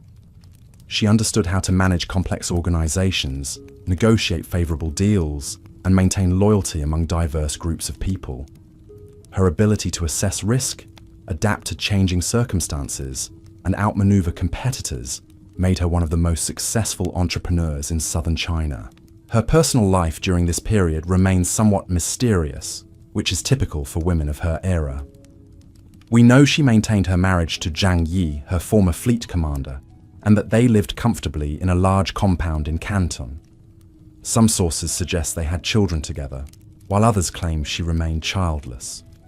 What's certain is that she wielded considerable influence within her household and community. The respect she commanded in Canton society was extraordinary for a woman with her background. Government officials, who would normally have looked down on a former pirate, treated her as an equal. Foreign merchants who were accustomed to dealing only with men found themselves negotiating with her directly. She had somehow transcended the social barriers that typically confined women to subordinate roles. Her death around 1844 marked the end of an era, not just for her personally, but for the entire tradition of Chinese piracy. By that time, the world had changed dramatically. Steam-powered vessels were replacing sailing ships. Modern naval technology was making traditional pirate tactics obsolete, and the increasing presence of European powers was transforming the political landscape of southern China.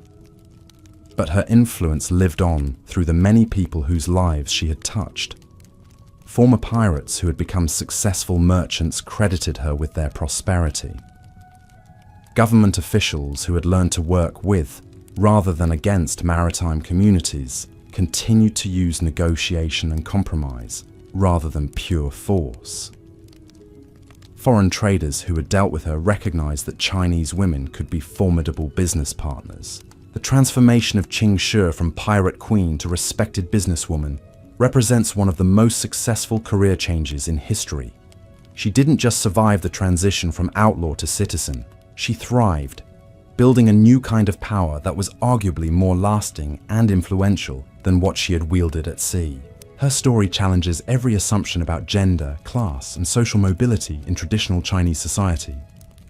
She proved that intelligence, determination, and adaptability could overcome almost any obstacle, and that success wasn't limited to people born into privilege or following conventional paths. But Ching Shih's individual achievement, remarkable as it was, represents just one thread in the complex tapestry of Chinese pirate society. To truly understand what she accomplished, we need to explore the forgotten world that produced her, a civilization that existed parallel to official Chinese society for over 1,000 years. The origins of this maritime culture stretch back to the Tang dynasty, When political upheavals and economic disruptions drove thousands of people to seek their fortunes at sea, these weren't just criminals fleeing justice. They were farmers whose land had been destroyed by war, artisans whose crafts were no longer in demand, soldiers whose armies had been disbanded, and merchants whose trade routes had been disrupted. What started as desperate refugees gradually evolved into something entirely new. Communities that were completely adapted to life on the water. These people didn't just use boats for transportation or fishing. They made the ocean their permanent home, creating floating societies that were unlike anything that existed on land. The family structures within these maritime communities were remarkably stable and sophisticated. Multiple generations would live together aboard large vessels that served as floating homes, workshops, and temples. Grandparents, parents, children, aunts, uncles, and cousins all had specific roles and responsibilities that kept the floating household functioning smoothly. Children born into these communities never knew any life except the maritime world. They learned to walk on swaying decks, swim before they could run properly, and navigate by the stars, while other kids their age were learning to read.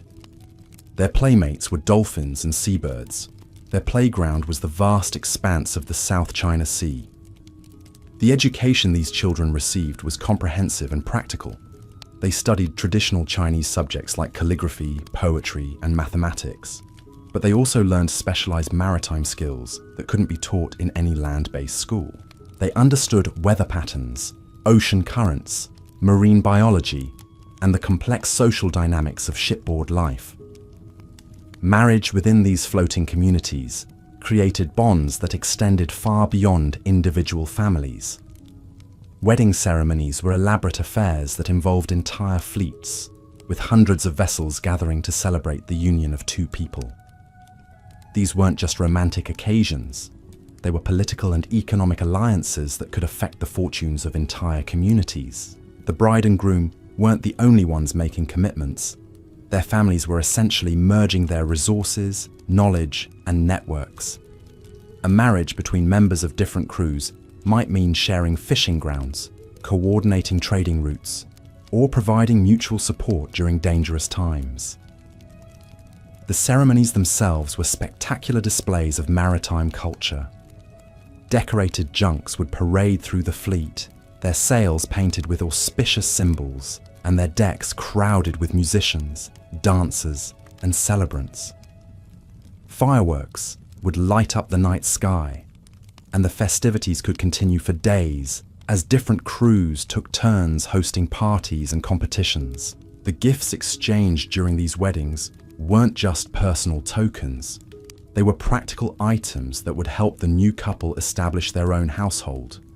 Tools, weapons, navigation instruments, rare books, medicinal herbs, and precious materials all changed hands as families invested in the future success of the union. But perhaps the most important exchange was knowledge. Each maritime family had their own closely guarded secrets about navigation techniques, fishing methods, weather prediction, and profitable trading routes. Marriage was one of the few ways this valuable information spread between different groups. The role of women in these floating societies was far more complex and important than in land-based Chinese culture. Women weren't just wives and mothers, they were administrators, negotiators, spiritual leaders, and sometimes military commanders. The practical demands of maritime life meant that everyone had to contribute their skills, regardless of gender. Female navigators were particularly valued because they often had better intuitive understanding of weather patterns and ocean conditions. Women managed the complex logistics of keeping large crews fed, healthy, and supplied during long voyages. They served as diplomats who could negotiate with government officials, foreign merchants, and rival crews. The spiritual life of these maritime communities blended traditional Chinese beliefs with practices that were specifically adapted to life at sea. Ships carried elaborate shrines dedicated to various deities, but the most important were the gods and goddesses who protected sailors from storms, pirates, and other maritime dangers. The goddess Mazu was particularly revered by these communities. According to legend, she had been a mortal woman who gained supernatural powers and dedicated her existence to protecting sailors. Her temples could be found on vessels throughout the South China Sea, and elaborate ceremonies were held in her honor before dangerous voyages. But these maritime communities didn't just worship established deities. They created their own spiritual traditions that reflected their unique way of life. They honored the spirits of ancestors who had died at sea, performed rituals to ensure favorable winds and currents, and maintained taboos that were designed to prevent accidents and disasters. The festivals that marked the maritime calendar were spectacular celebrations that brought entire fleets together. The Dragon Boat Festival was particularly important, with crews competing in elaborate races that tested their skill, coordination, and courage. These competitions weren't just entertainment, they were training exercises that prepared crews for the teamwork they would need during emergencies. The Mid-Autumn Festival was another major celebration, when families would gather on the decks of their vessels to admire the full moon and share traditional foods. Lantern displays would turn entire fleets into floating cities of light, visible for miles across the dark ocean. These festivals maintained cultural connections to land-based Chinese traditions while adapting them to maritime life. The New Year celebrations were perhaps the most elaborate of all, lasting for weeks as different crews took turns hosting parties and ceremonies. These weren't just social occasions, they were opportunities for communities to renew their bonds, settle disputes, arrange marriages, and plan activities for the coming year. The artistic traditions that flourished within these maritime communities were unique expressions of their oceanic lifestyle.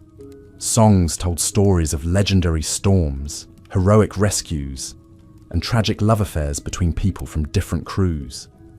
These ballads weren't just entertainment, they were historical records that preserved the memory of important events and cultural values. The visual arts that developed aboard these vessels were adapted to the constraints and opportunities of maritime life. Painters worked on sails, hulls, and cabin walls, creating images that celebrated the beauty and danger of life at sea. Sculptors carved decorative elements for ships that served both aesthetic and spiritual purposes. Tattoos played important roles in these communities, serving as both personal decoration and practical identification. Specific designs indicated where someone was born, what skills they possessed, which crews they had served with, and what achievements they had earned. A person's tattoos told the story of their life and could be read like a resume by those who understood the symbolic language. The clothing worn by these maritime people was distinctively different from land-based Chinese fashion. Garments were designed for the practical demands of shipboard life. They needed to be comfortable in hot, humid conditions, quick drying when wet, and suitable for the physical demands of sailing and fishing. But these weren't just utilitarian outfits. They were expressions of cultural identity and personal status. The colors, patterns, and decorative elements used in maritime clothing conveyed information about the wearer's family background, crew affiliation, and social position. Wealthy captains and their families wore elaborate costumes that displayed their prosperity and taste. The languages spoken within these communities evolved into unique dialects that borrowed words and phrases from all the cultures they encountered in their travels. These maritime languages served as common tongues that allowed people from different regions and backgrounds to communicate effectively, creating a sense of shared identity that transcended local loyalties. The economic systems that sustained these floating populations were marvels of innovation and organization. These communities couldn't simply rely on agriculture like land-based societies. They had to create entirely new ways of generating wealth and distributing resources that were adapted to their maritime environment. Fishing was obviously a crucial activity, but these maritime people developed techniques that went far beyond simple hook and line methods. They used complex net systems, fish traps, and aquaculture operations that could support large populations. They understood the migration patterns of different species, the seasonal changes in fish behavior, and the environmental factors that affected marine productivity. But fishing was just one part of a diversified economy that included trading, transportation services, salvage operations, and various forms of maritime craftsmanship. These communities served as intermediaries in the complex web of commerce that connected China with Southeast Asia, creating value through their knowledge of markets, languages, and trading opportunities. The shipbuilding industry that developed within these communities was among the most advanced in the world. Maritime craftsmen understood how to design vessels that were perfectly adapted to their specific needs. Fast enough to outrun enemies, large enough to carry substantial crews and cargo, and seaworthy enough to survive the most dangerous conditions. These shipbuilders didn't just follow traditional designs. They constantly innovated and experimented with new techniques. They incorporated the best elements from Chinese, European, and Southeast Asian shipbuilding traditions, creating hybrid vessels that were superior to anything available through conventional channels. The weapons technology that these communities developed was equally impressive. Maritime warfare required specialized equipment that was different from land-based military gear. Weapons had to function reliably in wet, salty conditions, be suitable for combat on moving platforms, and be effective against both ships and fortifications. The navigation techniques used by these maritime people were far more sophisticated than most people realize. They didn't just rely on compasses and charts. They used complex systems that incorporated astronomical observations, understanding of ocean currents, knowledge of wind patterns, and even analysis of wave formations and bird behavior. The most skilled navigators could determine their position within a few miles, even when they were hundreds of miles from the nearest land. They understood how to read the subtle signs that indicated the presence of islands, reefs, or other hazards long before they became visible. This knowledge was closely guarded and passed down through generations of maritime families. The medical knowledge that accumulated within these communities was extraordinary. Ship doctors had to deal with everything from combat wounds to tropical diseases to the various health problems that developed during long periods at sea. They developed treatments and surgical techniques that were often more effective than what was available in major cities. These medical practitioners understood the importance of nutrition in maintaining health during extended voyages. They knew which foods prevented scurvy, how to treat dehydration and heat exhaustion, and what remedies worked best for the digestive problems that commonly affected sailors. They also understood the psychological aspects of health and developed techniques for maintaining morale and mental stability. The role of elderly people in these maritime communities was particularly important. Older individuals who could no longer perform physically demanding tasks became the keepers of traditional knowledge, teaching young people the complex skills they would need to survive and prosper in maritime life. Their experience and wisdom were valued resources that contributed to the success of entire communities. The care of children within these floating societies was a community responsibility that extended far beyond immediate family members.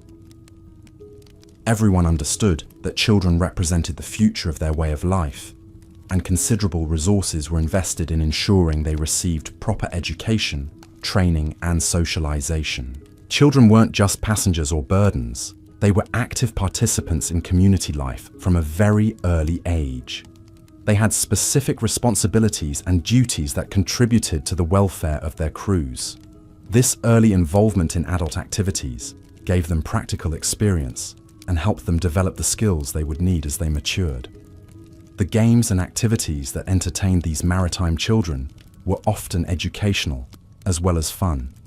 They played games that taught navigation skills, practiced combat techniques through mock battles, and learned about marine life through hands-on interaction with the ocean environment. Their toys were often miniature versions of adult tools and equipment. The coming-of-age ceremonies that marked the transition from childhood to adulthood were elaborate affairs that involved entire crews. These rituals weren't just symbolic. They were practical tests that demonstrated a young person's readiness to take on adult responsibilities. Successful completion of these ceremonies was required before someone could marry, own property, or hold positions of authority. The social hierarchies within these maritime communities were complex but generally fair. Status was based on a combination of factors including family background, personal achievements, demonstrated skills, and contribution to community welfare. Unlike rigid caste systems, there was considerable opportunity for social mobility based on merit and effort. Leadership positions were typically earned through a combination of hereditary privilege and demonstrated competence. The children of captains and other officials had advantages, but they still had to prove themselves worthy of authority. Communities that were led by incompetent leaders rarely survived for long in the dangerous maritime environment. The legal systems that governed these floating societies were sophisticated frameworks that balanced individual rights with community needs. Laws covered everything from property disputes to marriage arrangements to criminal behavior. Enforcement was typically handled by councils of respected community members who understood both traditional precedent and current circumstances. Punishment for crimes was designed to maintain community harmony while deterring future misconduct. Minor offences might result in public humiliation or additional work duties, while serious crimes could lead to expulsion from the community or even death. The severity of punishment often depended on whether the crime threatened the survival or welfare of the entire group. The dispute resolution mechanisms used by these communities were remarkably effective at maintaining peace and cooperation within the confined spaces of ships and fleets. Mediation and negotiation were preferred over confrontation, and considerable effort was made to find solutions that satisfied all parties involved in a conflict. The seasonal rhythms that governed maritime life were dictated by monsoons, typhoons, and the migration patterns of both fish and trading vessels. These communities had to plan their activities around natural cycles that were beyond their control, developing strategies for surviving dangerous periods and maximizing opportunities during favorable seasons. During typhoon season, entire fleets would seek shelter in protected harbors and hidden coves where they could ride out the storms. These periods of enforced inactivity weren't wasted time. They were opportunities for ship maintenance, equipment repair, social activities, and strategic planning. Communities that used these periods productively were more successful than those that simply waited for better weather. The spring and fall months, when weather conditions were most favorable, were the peak seasons for major trading expeditions and other ambitious undertakings. Communities would plan their most important activities during these periods, knowing they would have the best chance of success and the lowest risk of weather-related disasters. The winter months brought different challenges and opportunities. While stormy weather made navigation more dangerous, it also provided cover for activities that required secrecy or stealth. The most skilled maritime people could operate year-round by adapting their tactics and strategies to seasonal conditions. The environmental knowledge that these communities accumulated over centuries of maritime life was extraordinary. They understood ocean currents, weather patterns, marine ecosystems, and seasonal changes better than most professional scientists. This knowledge was essential for survival and was carefully preserved and transmitted through generations. Conservation practices within these maritime communities were often more sophisticated than those of land-based societies. These people understood that their long-term survival depended on maintaining the marine resources they relied upon. They developed sustainable fishing practices, protected important breeding grounds, and avoided activities that would damage the ecosystems they depended on. The relationship between these maritime communities and the natural environment was one of interdependence rather than domination. They saw themselves as part of the marine ecosystem rather than separate from it, and their practices reflected this understanding. This ecological wisdom helped them maintain their way of life for centuries, while other societies depleted their resources. The decline of these remarkable floating civilizations wasn't sudden or uniform. Different communities adapted to changing conditions in various ways, with some successfully transitioning to new circumstances, while others gradually disappeared. The factors that contributed to their decline included technological changes, political developments, and environmental shifts that made their traditional way of life increasingly difficult to maintain. The introduction of steam-powered vessels fundamentally changed maritime transportation and commerce. Traditional sailing ships couldn't compete with steamers in terms of speed, reliability, or cargo capacity. This technological shift eliminated many of the advantages that had allowed maritime communities to prosper as intermediaries in regional trade networks. The increasing presence of European colonial powers in the region also transformed the political landscape in ways that were unfavorable to independent maritime communities. European nations had their own imperial ambitions and weren't willing to tolerate autonomous groups that operated outside their control. The superior military technology available to European forces made resistance increasingly futile. The modernization of China itself created new opportunities on land that attracted many people away from maritime life. As the Chinese economy developed and new cities grew along the coast, former maritime people found they could earn better livings in factories, offices, and shops than they could at sea. The younger generation was particularly attracted to these new opportunities. Changes in international law and maritime regulations also made traditional maritime activities more difficult. The old system of informal arrangements and personal relationships was replaced by bureaucratic procedures and official documentation that favored established institutions over independent communities. Many maritime people found it impossible to navigate these new legal requirements. Environmental changes in the South China Sea region also contributed to the decline of traditional maritime communities. Pollution from industrial development degraded marine ecosystems, while overfishing by commercial fleets depleted the resources that had sustained maritime families for generations.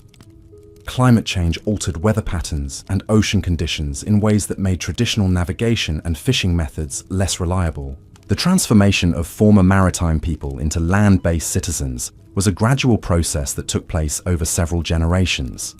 Some made the transition successfully, using the skills they had learned in maritime communities to build prosperous lives in the modern economy. Others struggled to adapt to the constraints and expectations of conventional society. The cultural legacy of these maritime communities can still be seen today in the traditions, practices, and values of coastal populations throughout southern China and Southeast Asia.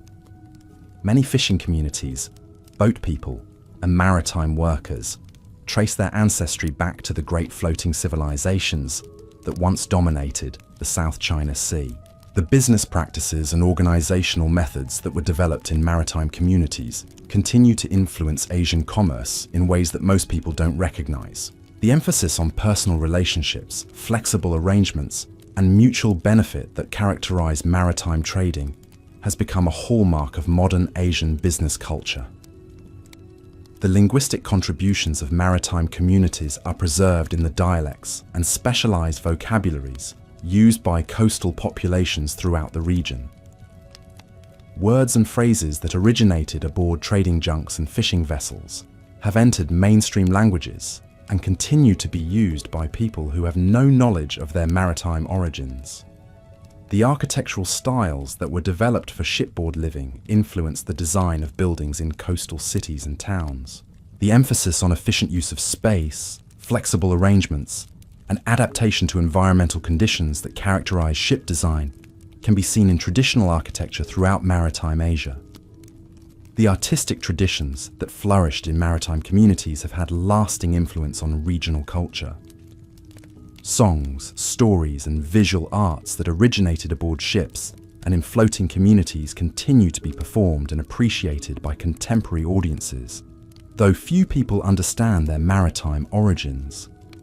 The religious and spiritual practices that were developed by maritime communities have been incorporated into the belief systems of coastal populations throughout the region.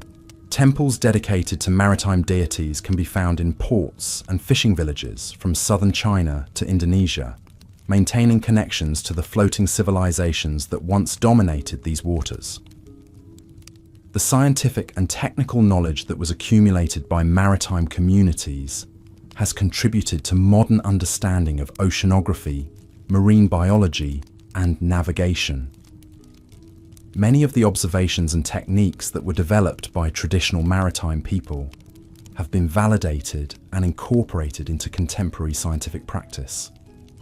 The social innovations that were pioneered in maritime communities have influenced the development of modern organizational theory and management practice. The emphasis on merit-based advancement, collaborative decision-making, and adaptation to changing conditions that characterize successful maritime organizations has been studied and emulated by contemporary businesses and institutions. The legal precedents that were established by maritime communities have contributed to the development of international maritime law and commercial arbitration procedures. Many of the principles and practices that govern modern shipping and international trade have their roots in the informal arrangements that were developed by traditional maritime societies. The educational methods that were used in maritime communities to transmit complex knowledge and skills across generations have influenced modern approaches to experiential learning and practical education. The emphasis on hands-on training, mentorship, and real-world application that characterize maritime education has been recognized as effective by contemporary educators.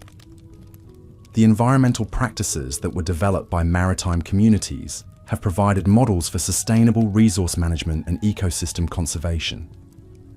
The understanding of natural cycles and ecological relationships that was accumulated by traditional maritime people offers valuable insights for contemporary environmental policy and practice. The story of these remarkable floating civilizations reminds us that human creativity and adaptability know no bounds. Faced with challenging circumstances and limited resources, these maritime communities created ways of life that were not only sustainable, but prosperous and culturally rich. Their achievements demonstrate that alternative forms of social organization can be just as successful as conventional approaches, and sometimes more so. The legacy of Chinese maritime civilization continues to influence the modern world in ways that extend far beyond the South China Sea region.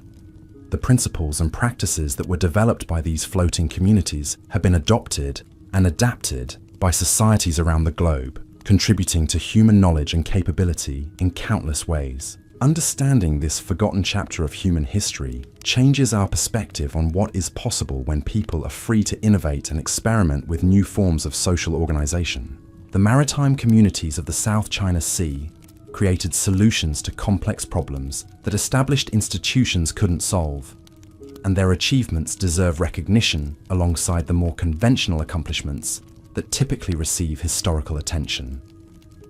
The personal stories of the individuals who lived in these floating worlds remind us that behind every historical phenomenon are real people with hopes, dreams, fears, and ambitions. The sailors, traders, families, and communities who created this remarkable civilization were not so different from ourselves. They were simply people trying to build better lives for themselves and their children under the circumstances they faced. Their success in creating prosperous, stable, and culturally rich communities under challenging conditions offers inspiration and practical lessons for contemporary societies facing their own difficulties.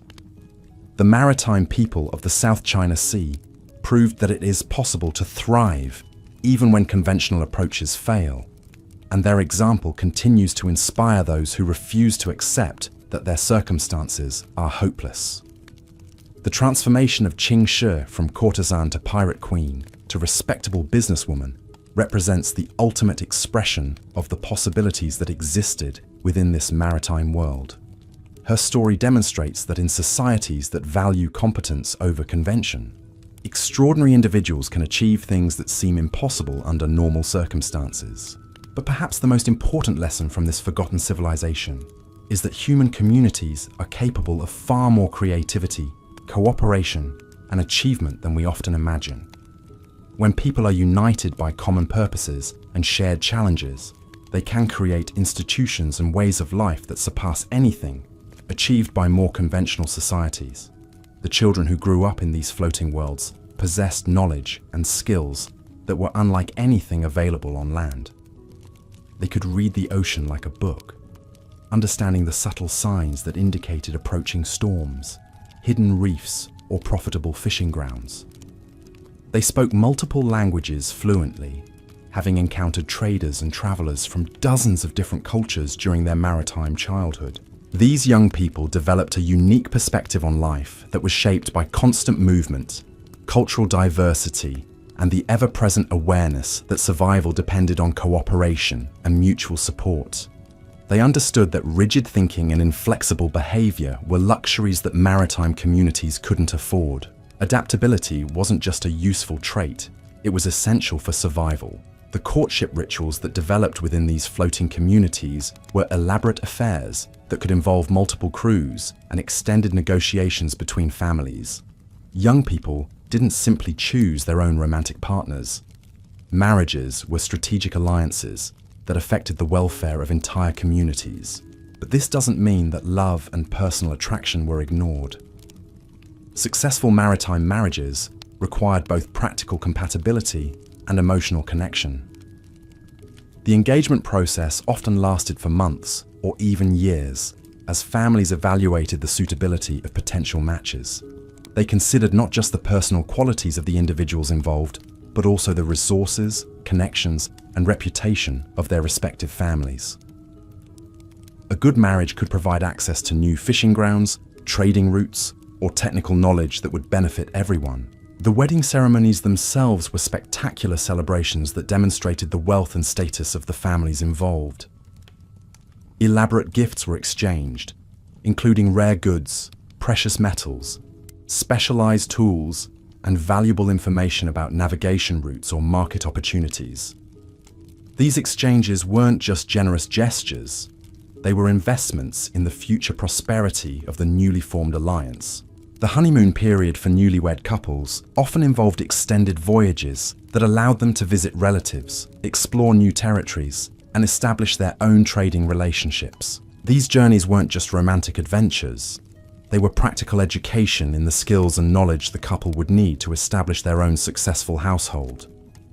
The birth of children within these maritime communities was celebrated as a blessing that ensured the continuation of their way of life. Pregnancy was carefully managed to protect both mother and child from the unique dangers of shipboard life. Experienced midwives understood how to handle deliveries in the confined spaces and unstable conditions of ocean-going vessels. Children born at sea were considered especially blessed and were often given names that reflected their maritime origins.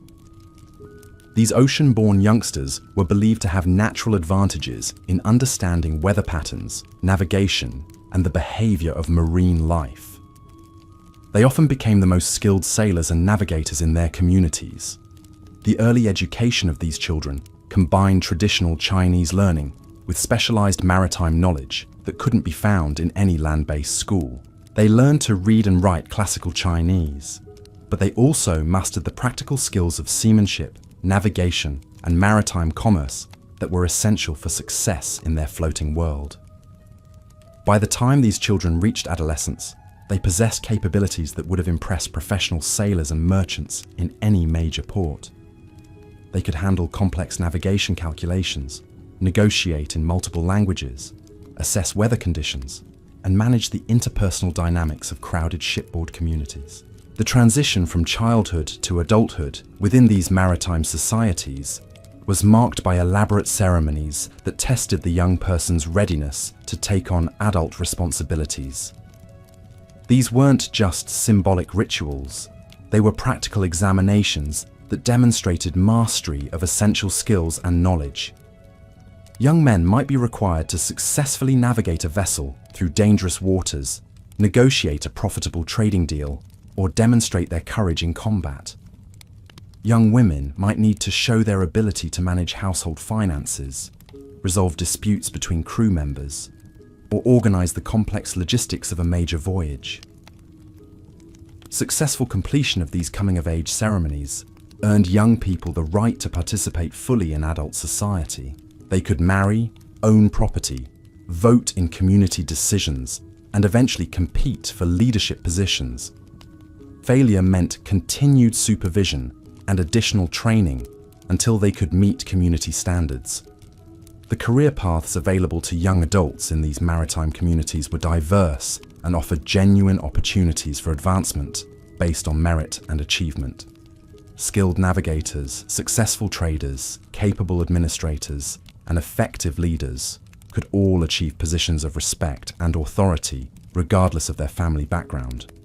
The most talented individuals might eventually command their own vessels, establish successful trading enterprises, or serve as diplomatic representatives to government officials and foreign merchants. The maritime world rewarded competence and innovation in ways that land-based Chinese society rarely matched. But success in maritime communities required more than just individual talent. It demanded the ability to work effectively with others in the challenging environment of shipboard life. People who were brilliant but difficult to live with rarely achieved lasting success, while those who combined reasonable competence with good social skills often thrived. The retirement systems that develop within these maritime communities ensured that older members were cared for even after they could no longer contribute actively to dangerous operations. These arrangements weren't based on charity, but on practical understanding that everyone would eventually need support and that maintaining experienced advisors was essential for community survival. Elderly pirates who could no longer fight or navigate still possessed invaluable knowledge about weather patterns, trading routes, diplomatic relationships, and the complex social dynamics that held maritime communities together.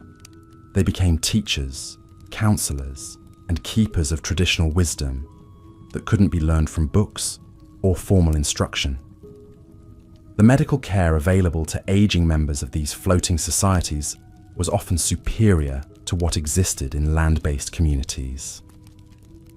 Ship doctors understood the specific health challenges faced by people who had spent decades at sea, and they developed treatments for conditions that were rarely seen among landlubbers. The respect accorded to elderly community members reflected the practical value of their accumulated wisdom. Their opinions carried significant weight in important decisions, and their blessing was often sought before major undertakings. This wasn't mere tradition, it was recognition that experience and judgment were crucial assets in the dangerous world of maritime life.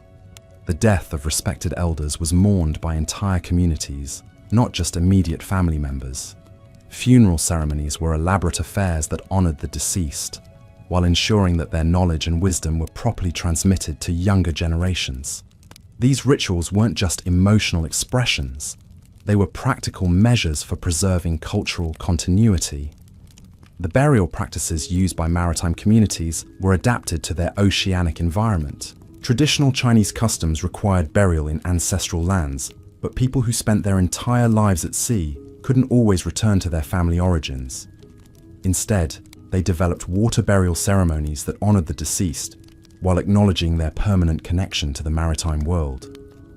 The seasonal migrations that governed maritime life created annual rhythms that connected far-flung communities across vast stretches of ocean. Families and crews that might be separated for months would reunite during favorable weather periods, sharing news, conducting business, and maintaining the social bonds that held their civilization together. These reunion periods were intense social occasions that combined business negotiations, matchmaking, dispute resolution, and cultural celebration. Communities used these gatherings to exchange information about new opportunities, coordinate future activities, and resolve conflicts that had developed during periods of separation. The festival celebrations that marked these seasonal gatherings were spectacular displays of maritime culture and prosperity. Entire fleets would converge in protected harbours, creating temporary floating cities that rivaled major land-based ports in size and activity. These events weren't just parties, they were essential institutions that maintained unity within the scattered maritime world. The competitive events that took place during these gatherings served multiple purposes beyond entertainment. Sailing races tested the speed and handling of different vessel designs, while combat demonstrations allowed warriors to display their skills and maintain their reputations. Trading competitions rewarded the most successful merchants and encouraged innovation in commercial practices. The artistic performances that enriched these celebrations were unique expressions of maritime culture that couldn't be found anywhere else. Songs told stories of legendary voyages and heroic deeds, while dances mimicked the movements of ships in heavy seas. These performances weren't just entertainment, they were cultural education that transmitted important values and traditions. The storytelling traditions that flourished during these gatherings preserved the history and mythology of maritime communities in ways that written records never could. Master storytellers were respected figures who commanded large audiences and wielded considerable influence through their ability to shape how events were remembered and interpreted. The technological exchanges that occurred during these seasonal gatherings accelerated innovation throughout the maritime world. Shipbuilders, navigators, weapons makers, and other specialists shared their latest developments with colleagues from other communities, creating a collaborative environment that promoted rapid advancement. The diplomatic activities that took place during these gatherings were crucial for maintaining peaceful relationships between different maritime communities. Disputes were resolved, alliances were negotiated, and agreements were reached that governed interactions throughout the following year. These weren't informal discussions, they were serious diplomatic conferences that shaped the political landscape of the maritime world. The economic transactions that occurred during these seasonal gatherings created markets that were larger and more sophisticated than anything available in land-based ports. Rare goods from across the region changed hands, new trading relationships were established, and investment opportunities were evaluated and funded. The information exchanges that took place during these gatherings created intelligence networks that spanned the entire South China Sea region. News about political developments, weather patterns, market conditions, and security threats was shared freely among trusted community members, creating collective knowledge that benefited everyone. The marriage negotiations that occurred during these gatherings were complex diplomatic processes that could affect relationships between entire communities. Families used these opportunities to evaluate potential matches, negotiate terms, and arrange unions that would strengthen alliances and create new opportunities for cooperation. The religious ceremonies that marked these seasonal gatherings reflected the unique spiritual beliefs of maritime communities. Traditional Chinese religious observances were combined with maritime-specific rituals that honored sea gods, blessed vessels and crews, and sought protection for the dangerous voyages ahead. The educational activities that took place during these gatherings allowed young people to learn from masters and specialists who might visit their home communities only once per year. These intensive learning periods were crucial for maintaining the high levels of skill and knowledge that maritime life demanded. The recruitment activities that occurred during these gatherings allowed successful communities to attract new members while giving individuals opportunities to find positions that match their skills and ambitions. These weren't casual arrangements, they were formal employment negotiations that could determine someone's future prospects. The retirement ceremonies that marked the end of active careers were important transitions that affected entire communities.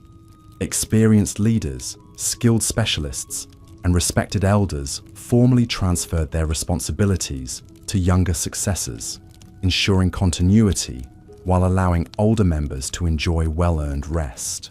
The legacy planning that took place during these gatherings ensured that the knowledge, resources, and relationships that individuals had accumulated during their careers were properly distributed to benefit future generations. These weren't just personal decisions, they were community investments in long-term prosperity and stability. The transformation of these remarkable floating civilizations didn't happen overnight, and it wasn't uniform across all communities. Some groups successfully adapted to changing conditions and maintained their maritime way of life well into the modern era. Others gradually transitioned to land-based occupations, while still others simply disappeared as their members scattered to pursue individual opportunities. The children and grandchildren of maritime families faced difficult choices about whether to maintain traditional ways or embrace the opportunities offered by modernization. Some remained loyal to their oceanic heritage, while others eagerly adopted new technologies and lifestyles that promised greater security and prosperity. The cultural memories of these maritime communities have been preserved in various forms throughout the coastal regions of southern China and Southeast Asia. Folk songs, traditional crafts, architectural styles, and social customs all bear traces of their maritime origins, even though most people no longer understand the connections. The business practices that were developed in maritime communities continue to influence Asian commerce in ways that extend far beyond the shipping industry.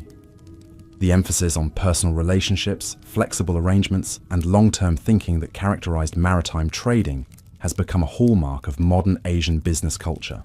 The organizational methods that were pioneered by maritime communities have been studied and adopted by contemporary businesses and institutions around the world.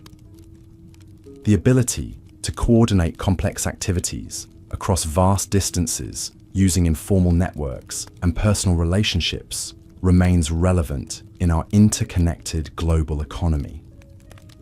The environmental wisdom that was accumulated by maritime communities offers valuable lessons for contemporary efforts to manage marine resources sustainably.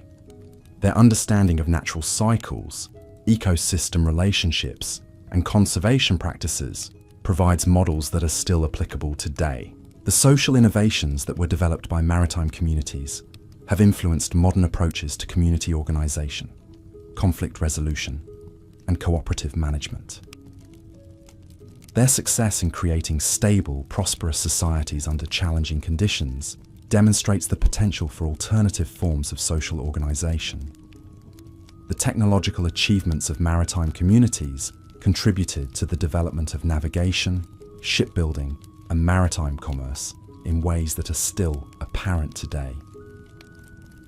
Many of the techniques and innovations that they pioneered have been incorporated into modern maritime technology and practice.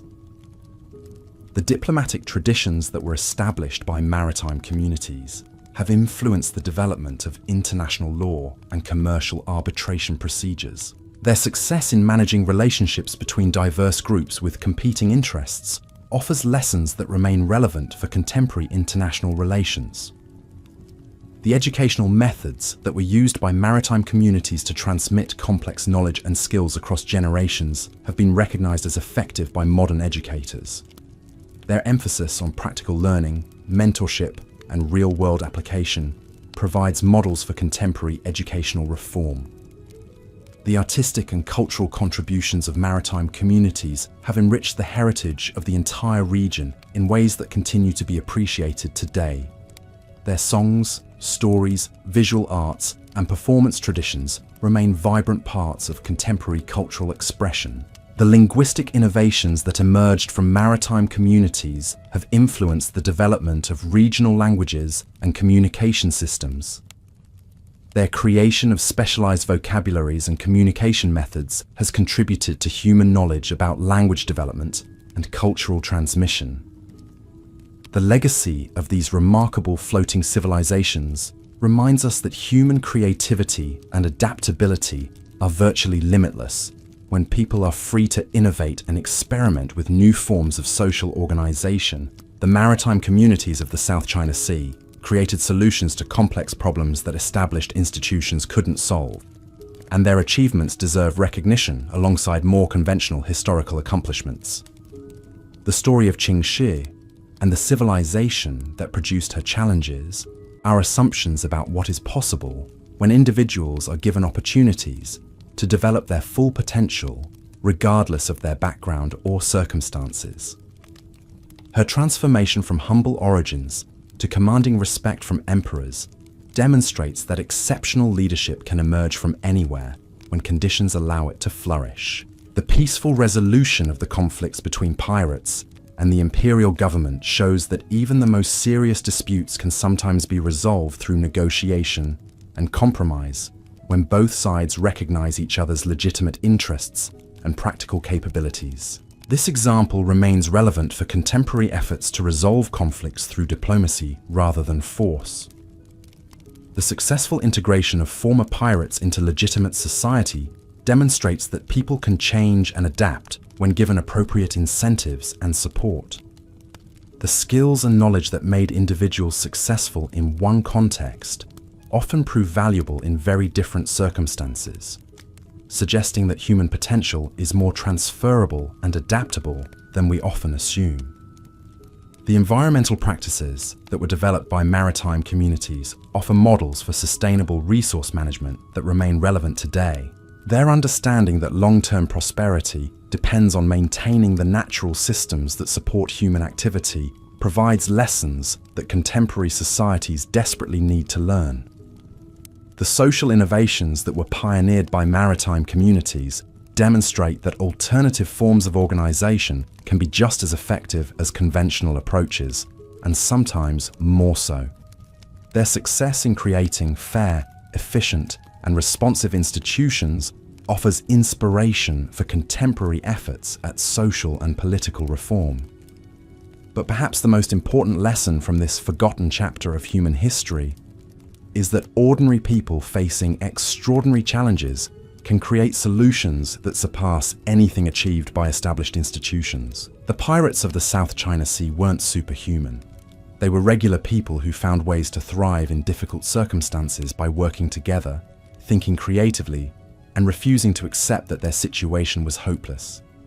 Their story reminds us that human potential is far greater than we often imagine, and that some of our greatest achievements come not from following established rules, but from having the courage to create new ones when the old ones no longer serve our needs.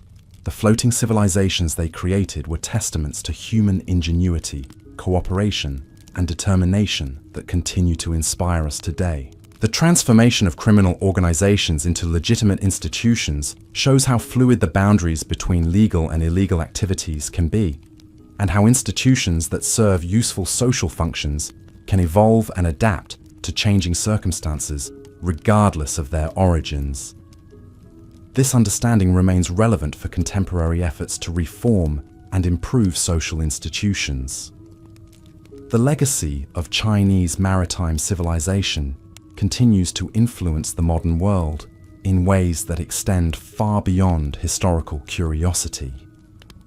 The principles and practices that were developed by these floating communities have been adopted and adapted by societies around the globe, contributing to human knowledge and capability in countless ways that most people never recognize. Understanding this remarkable chapter of human history changes our perspective on what is possible when people are united by common purposes and shared challenges.